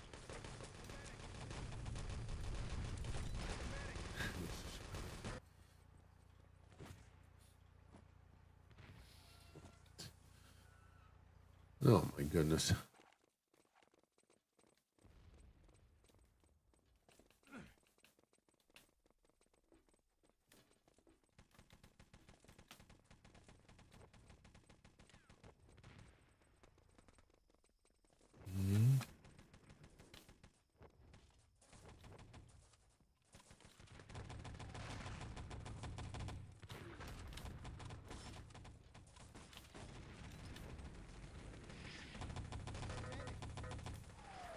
Oh, shit.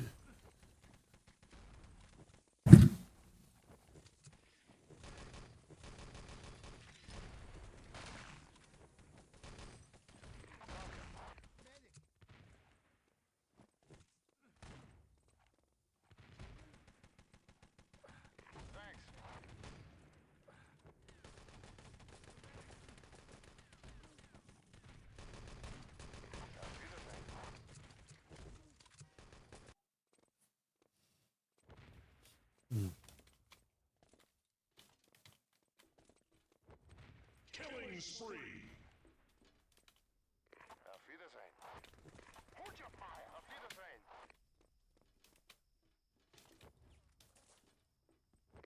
Negativ.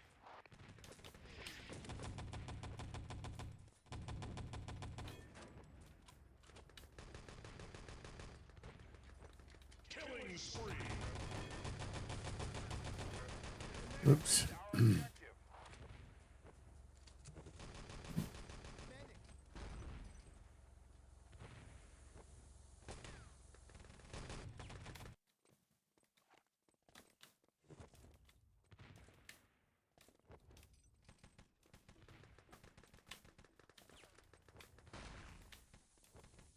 Who's doing this?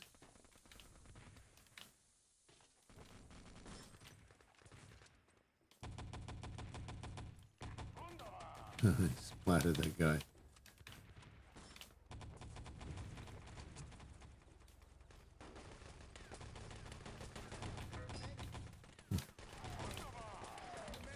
That was lucky.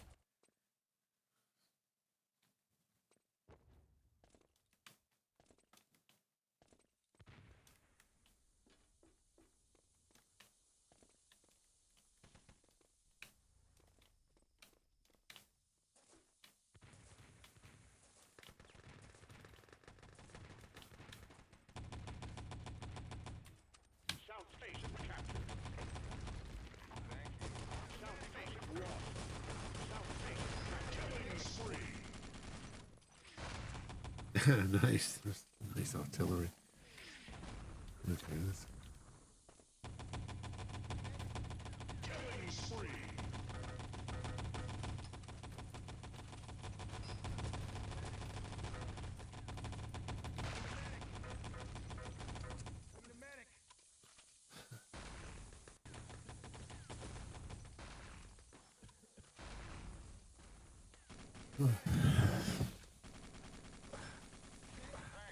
Thanks. No problem. Only 5 Yeah. minutes, soldier. Move! The enemy's weakened. I need him. Thank you.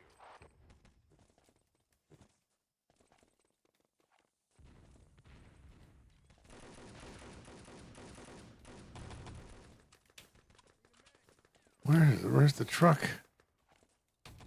need a medic. We've repaired the truck. Yeah, not even. That was fast. Hello.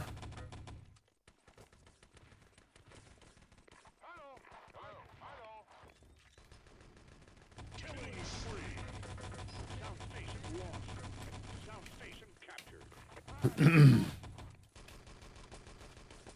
Ah.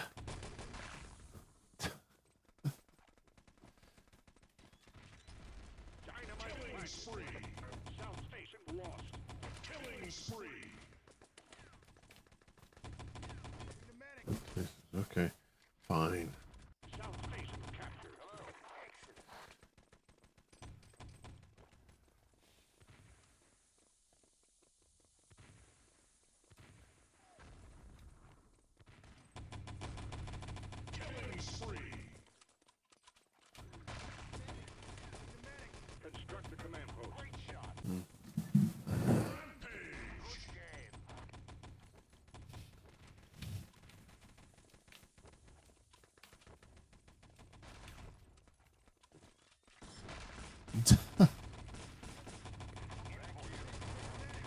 Okay.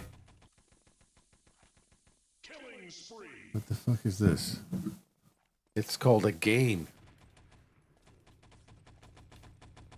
They've constructed a command post. What? I need ammo. Okay, repair the truck. We repaired the truck. Ah, They've damaged the truck.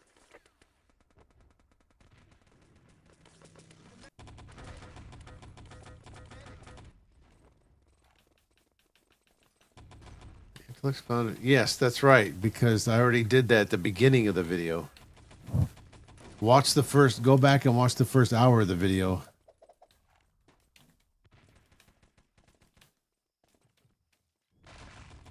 Whoa. Need a medic. Dynamite.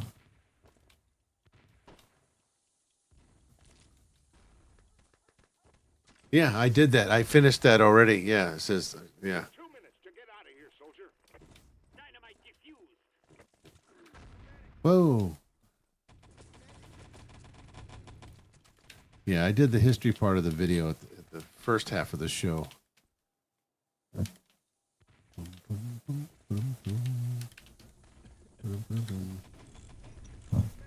repaired the Oh,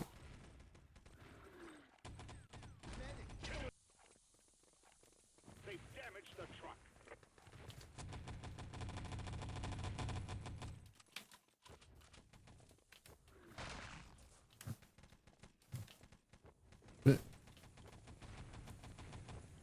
Hup.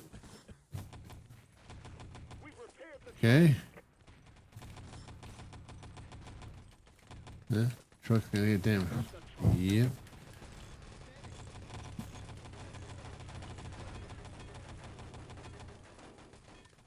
We've repaired the truck. Okay. Well, look. Killing spree. wow.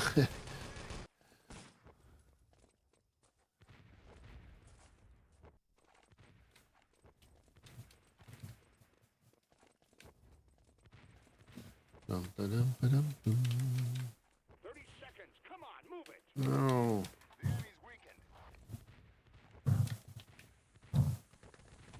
Killing spree. We've repaired the truck. Enlisted. I've never heard of that game.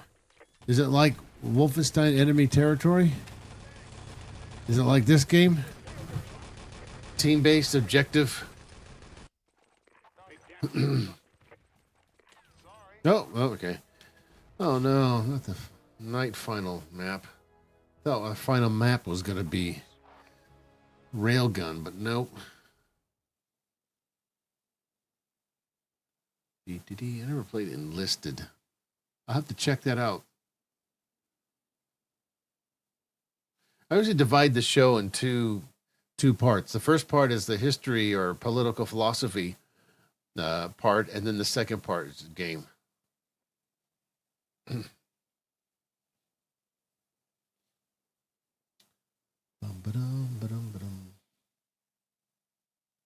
Prepare to fight. Okay. Just gonna wait here. Yeah, modern graphics here, right? Yeah. Enlisted. First blood.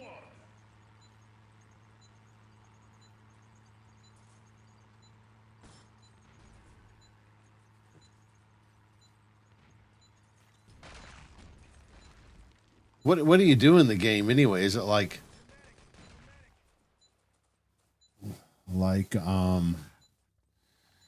Battle Royale, last man standing kind of thing? like Battlegrounds or something?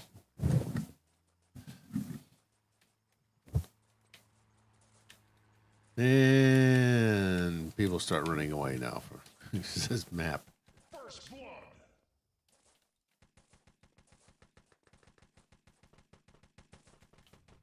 I'm gonna go through this cave. Can I?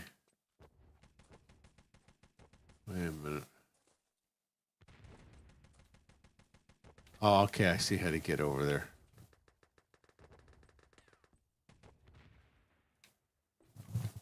Okay, so I have to.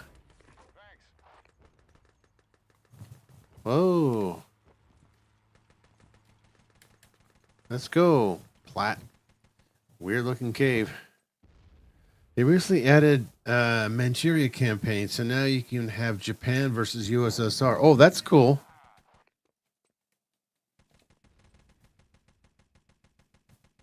That's something different.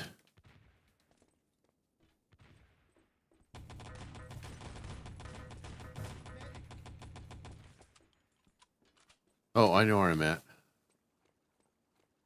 Oh. Enlisted. Is it free to play?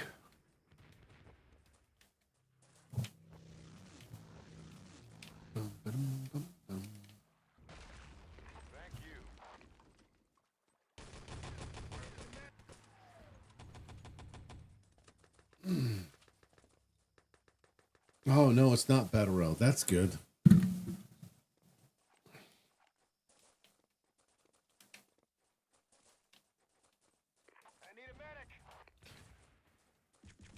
Okay. I will definitely look into that game. Is it still popular? Does it have the server what is it, list? You can select servers to play on.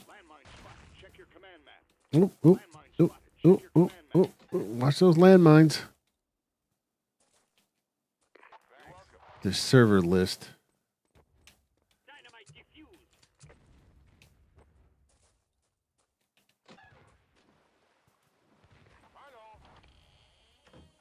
Okay, let's plant the dynamite. There we go.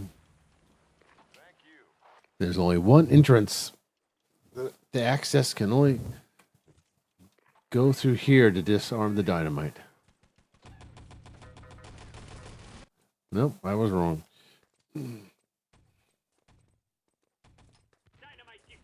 Yeah, there we go.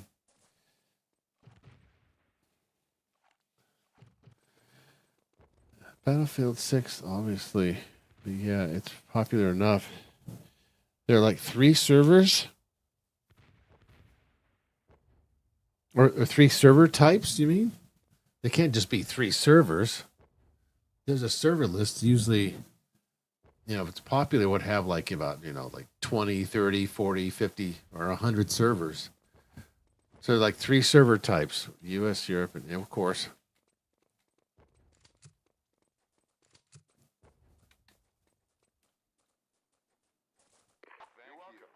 Killing spree.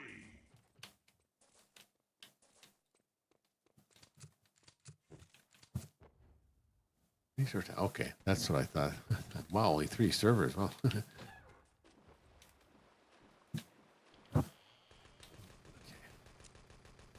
let's try again.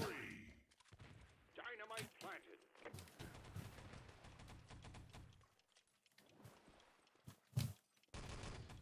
Okay, I can sit up here. I'll be safe. Yeah, I'll have to check that out. Listed.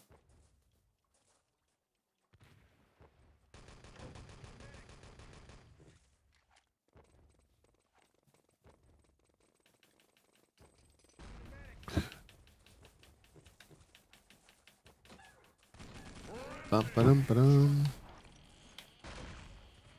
You like World War II? Okay, you should have. Yeah, I do. I play this one. So yeah. I also play Dave Defeat Source.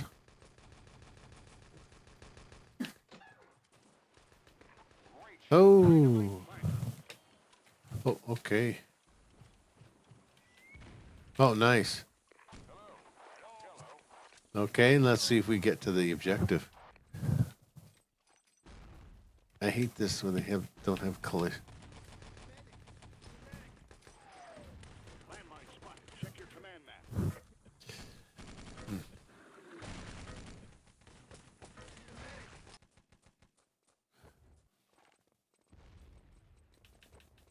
Boop, boop, boop, boop, boop. Oh, who cares? He's a bot.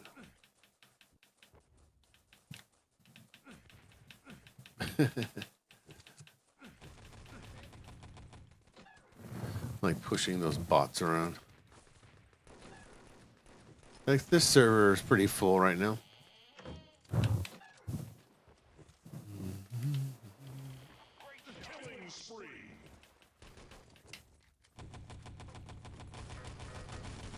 Ah.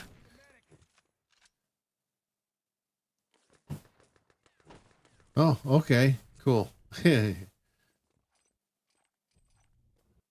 Check out my other Mussolini video. I did one just specifically about him. That's more like a video with edits and, you know, little clips and stuff.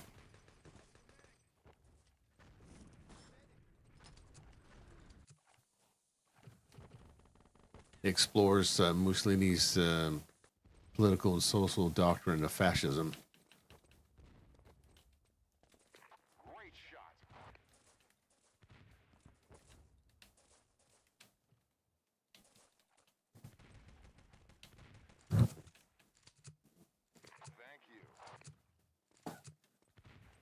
Okay.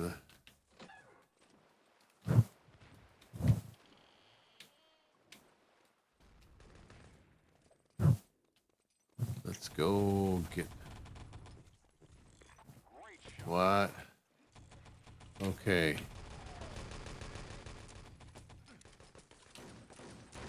What? Yeah. It's one of my more popular videos.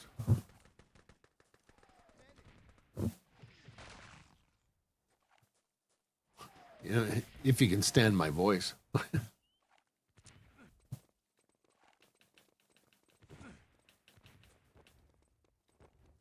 I don't know how long this is going to take. It's got 22 minutes, but yet... Are we going to take that long just get the objective?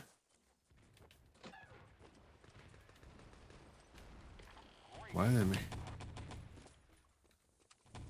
Oh! Okay, flamethrower.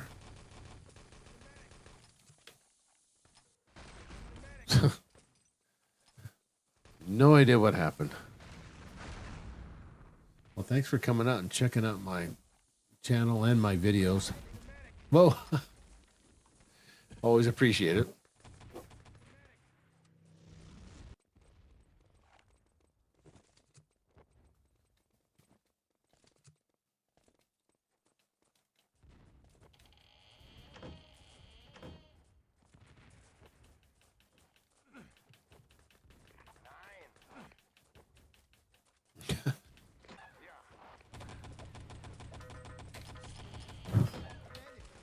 Oh, thank you.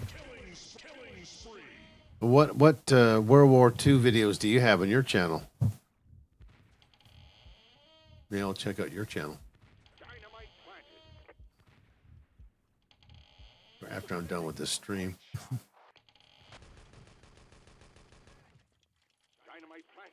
Mm-hmm. No, instead of wasting dynamite on that, why don't they just plant the dynamite at the objective? I don't quite understand.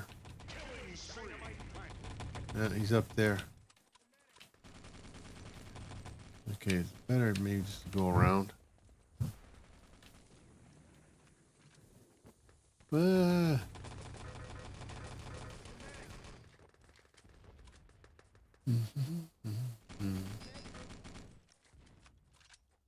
Okay, there we go.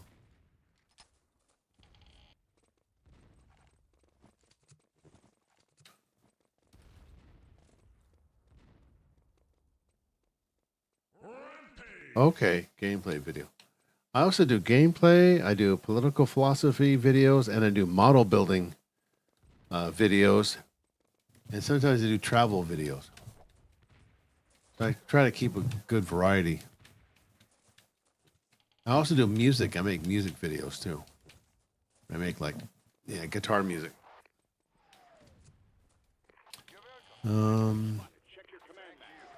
Whoa.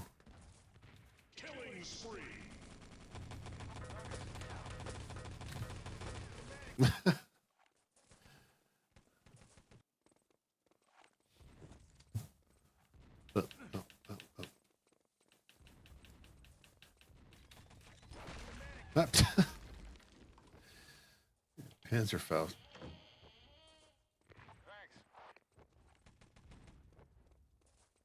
Thanks. Mm-hmm. Thanks. Wait, what? What? How did I get stabbed? Where was he? Oh. Ugh. Yeah, good. All right.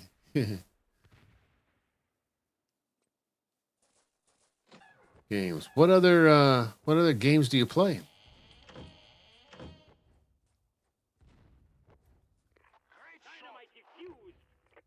Uh, 18 minutes. Oh, there we go.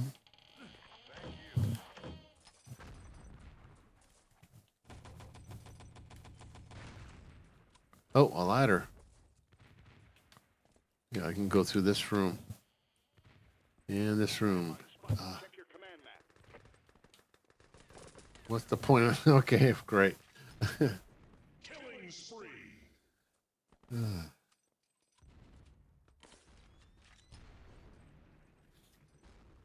This is where we always get stuck. The allies just get stuck here, and it could last 15 minutes, and it doesn't go anywhere. Landmine spotted. Check your command map. Okay, pick me up. Oh, it's the bad. I like Hearts of Iron. There's another one. Oh, I never heard of Hearts of Iron.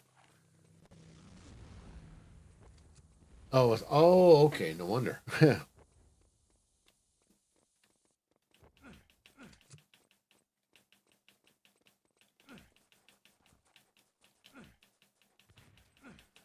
Well, yeah, I missed the Italy map.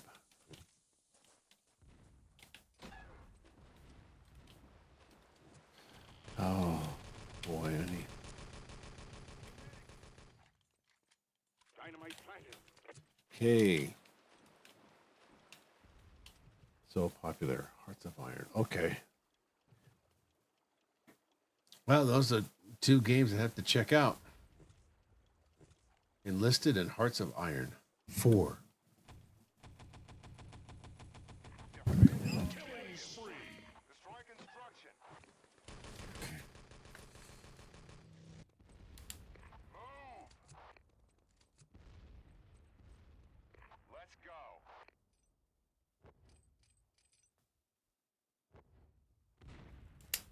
All right. Well,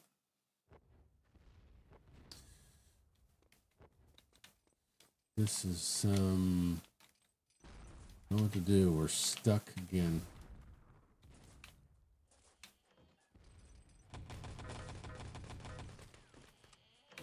Great shot. Killing spree.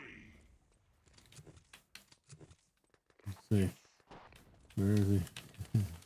Whoa! What the heck? Hello. Hello. Hello. Hello. Whoops. Okay. Killing spree. Is this? Oh, okay. They blew the gate. Shit, that's no way. There's Thanks. so many landmines.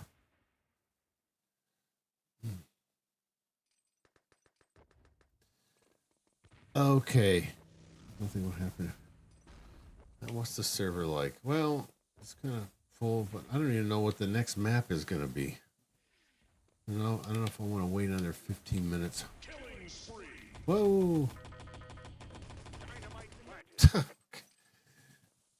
You guys a little too good. Sir Blue Oyster.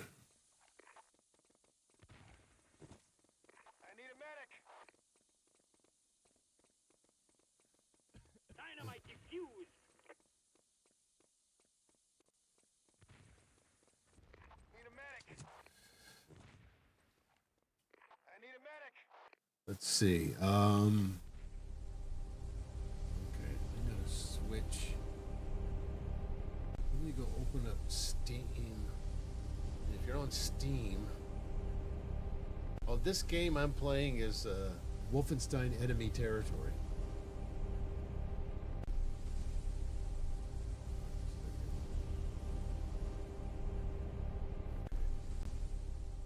Let me switch back to the game. So let's see. Look here. Enlisted. Free. German starter pack. That must be it. Oops. Okay. So enlisted.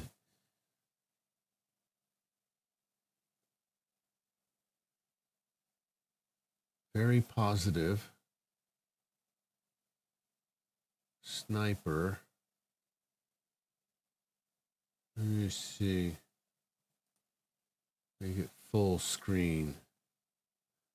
It's laggy. The video is really laggy. Yeah, let me write that in chat. It's called Wolfenstein Enemy Territory. It's Wolfenstein Enemy Territory is a sequel to Return to Castle Wolfenstein multiplayer game.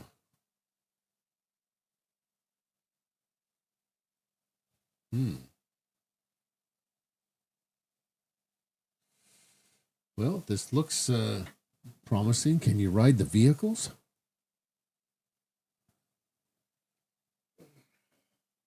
Ooh. Yeah, you can add me on Steam if it's Crumbly Cake. Yeah, you can add me on if you're on Steam. Cause I'll be looking to play some other World War II games.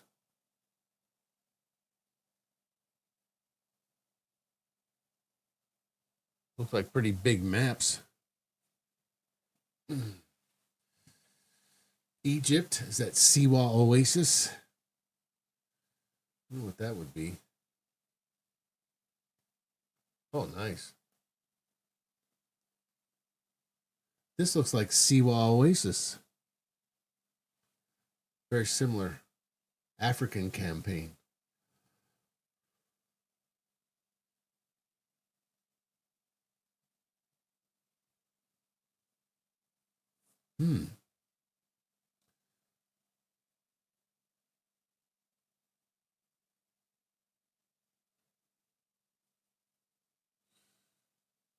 Let's see the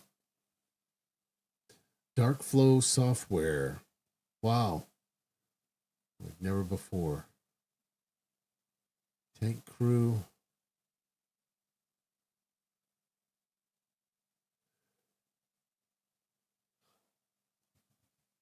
Do they have engineer?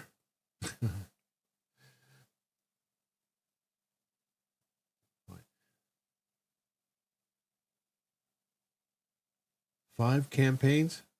Having the battles with hundreds of. And you said they've added Manchuria, so you can play as Japanese or get enlisted now. Oh, okay. Hard to watch it.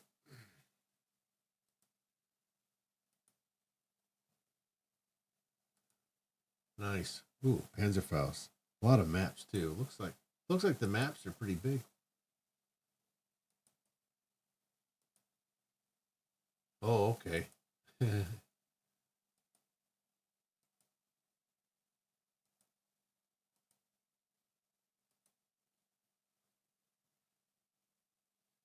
you let's see. Do they have mortars?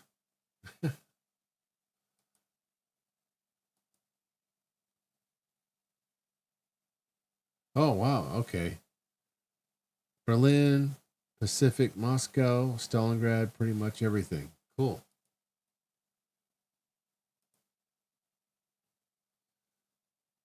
It's free to play. Play game. I'll add to my library. And now, okay, it's in my library now. Let's see. Okay, nice. What else? Let's see. What was the other one you said? Oh, Hearts of Iron. Let's see. Hearts of Iron 4. There it is. Ooh, that's expensive. Oh, okay. I think I've. Yeah, right. Okay. Yeah, yeah. Okay. One of these. Okay, right.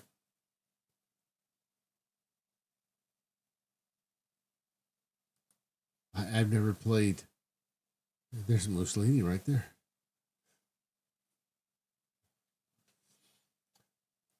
Benedetto Mussolini. Hirohito, there's Stalin. And there's some guy, they blacked out his face. Hey, you can't see that guy, the quote, German Reich. Who is that guy? Who is that masked man? Yeah, like it's other countries. You have to unlock the German guy. I think his face is blocked out.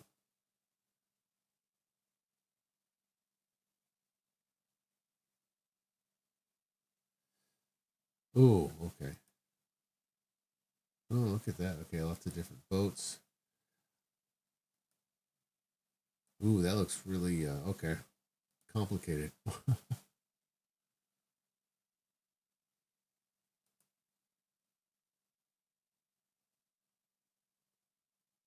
Nice.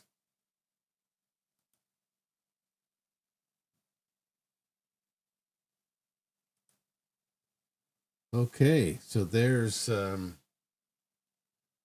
those two, Enlisted and Hearts of Iron.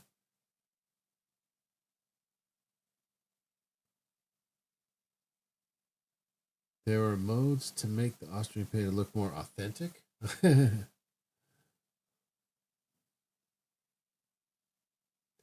I'll put it in my wish list. What about any other World War II games you recommend? One more. Let's do one more.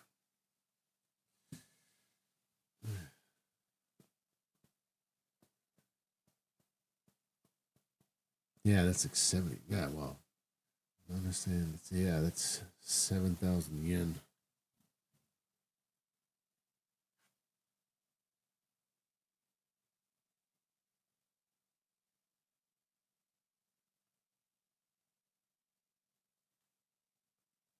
Oh, what other game? World War II games. One more. There's lots of DLC. Wow.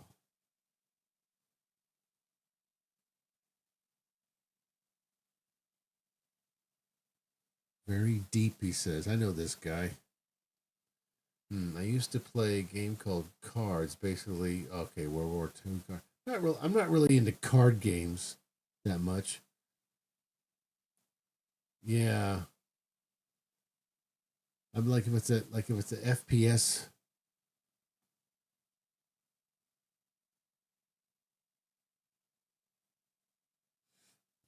Now I remember this game. Ah, play base is very toxic. That's my favorite. That's my favorite kind of play base. That's the best kind of play base. Toxic.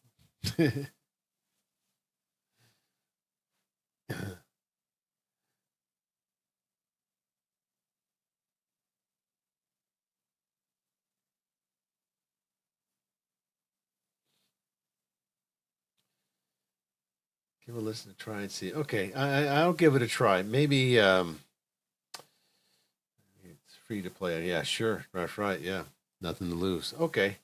Okay. So you if you want, you can add me on Steam. It's again, the name is right here at the top, Crumbly Cake, and just send me invitation, and I'll accept, and then sub to the channel. Oh no! Keep in mind, first 5 matches or so you're gonna play will be be against bots. Yeah. Okay. Oh, just the first 5 matches, and then after the first 5 matches, you play real people.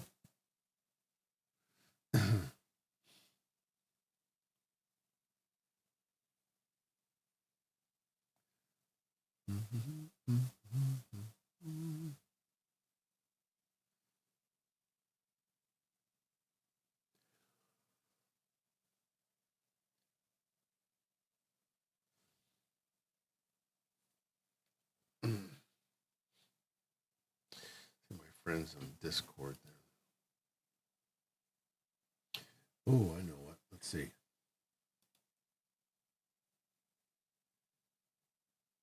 Profile.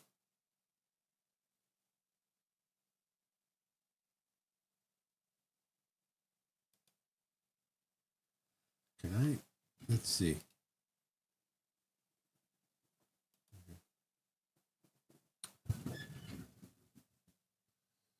Let me see what that looks like. Oh, there it is. Okay. Okay. So, whoops. So that's about it then. Okay. So yeah, yeah.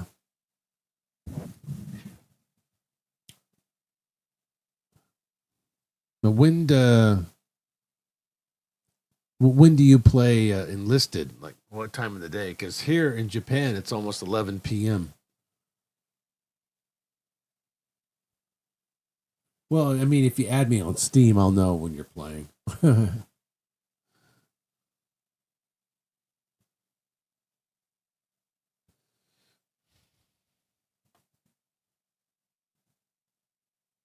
Profile. There's my profile picture.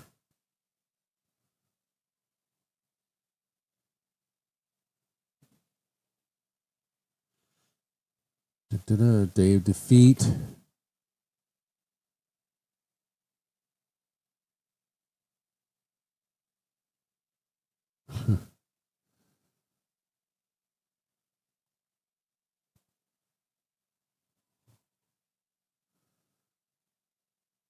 That's my years of service.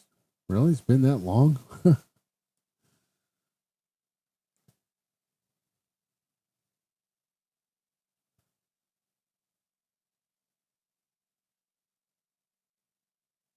Ah, okay. The original version. Okay.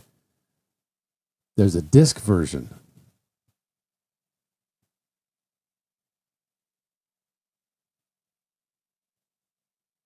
Add me in the game. Oh, really?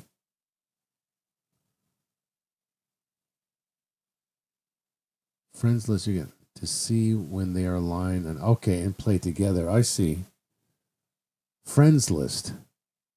And what would be your player name?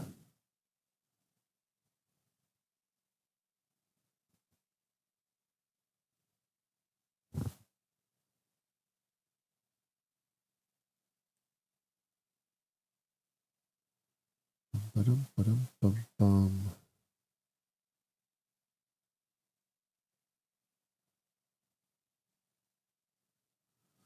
That's right. That's the old school player list.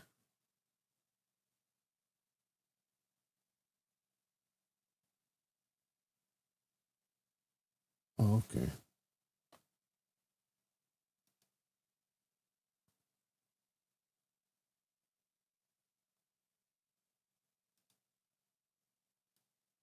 Let me copy that. And put that in my notepad for later keeping. There we go. TNT dash NDM. Okay. But maybe I'll give that a try sometime next week. Or maybe I could try this weekend. I don't usually play on the weekend or do live stream on the weekend. I might play Saturday. Whenever you install the game, you can add me and we can play together or communicate without the need of Steam. Okay, that's a good idea. We can do that. Okay, so yeah, I'll do that and install it and then add you. Great. Sounds good. You go to your, let's see, go to channel. Okay, I'm gonna Sub to your channel right now. Yeah, there we go. Oh, there we go. There's your, okay. Same. All right. Oh, you have a Discord too. Discord. You know, I can join the Discord if you don't mind. I have a Discord too. Accept as probably enlisted. There you go. All right. On which platform do you play? PC.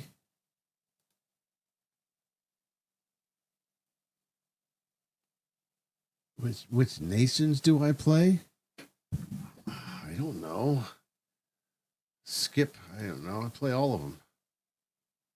Finished. Okay, there. Okay. Nice. All right.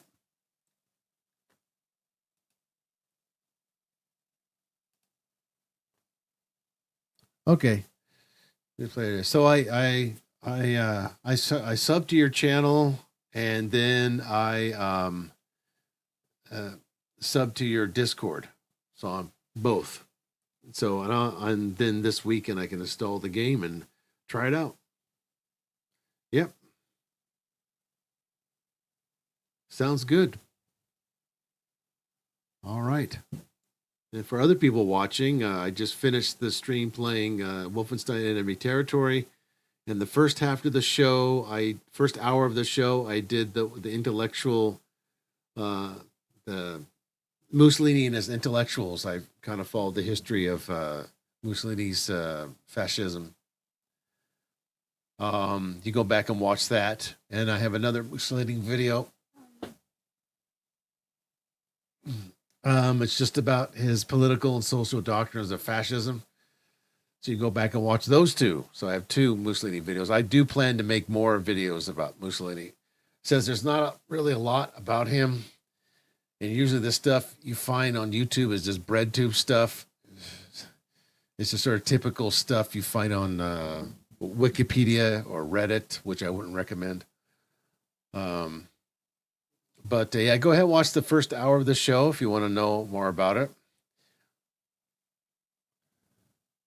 Yeah, and watch and then let me know what you think. And if you'd like to see more like that, I'm definitely planning to make some more about him. I have one book I recommend if you want to read has a good biography is Mussolini's A New Life by Nicholas Farrell. That's Mussolini, A New Life by Nicholas Farrell. I just got a recent book called The Philosophy of Fascism by James Palmieri.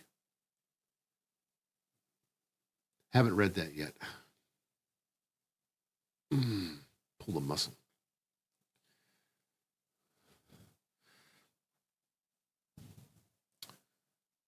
All right.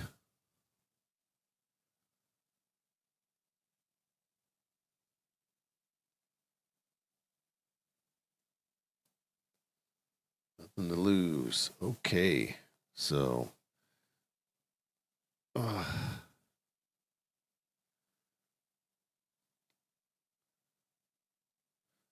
Okay. Well, if that's it, then I am definitely going to give Enlisted a try tomorrow sometime. And because it is Saturday, it will be Saturday in Japan tomorrow. So that's good. I have free time. Until then, thanks for coming out, guys. I hope you enjoyed today's video and, do the rest, like and subscribe and share the video with others. Spread the word because I like to do videos of topics I'm studying and share that with people because it's definitely worth sharing that information with people to know about, especially about history, historical events and historical documents and historical philosophies. How there's nothing really new Okay, so that's all. Thanks for coming up, guys. I appreciate the conversation, and maybe I'll see you um, uh, TNT NDM on Enlisted tomorrow, and maybe you can kind of show me around how to play the game for a newbie. All right. Okay, that's about it. So take it easy, and we'll talk to you guys again pretty soon.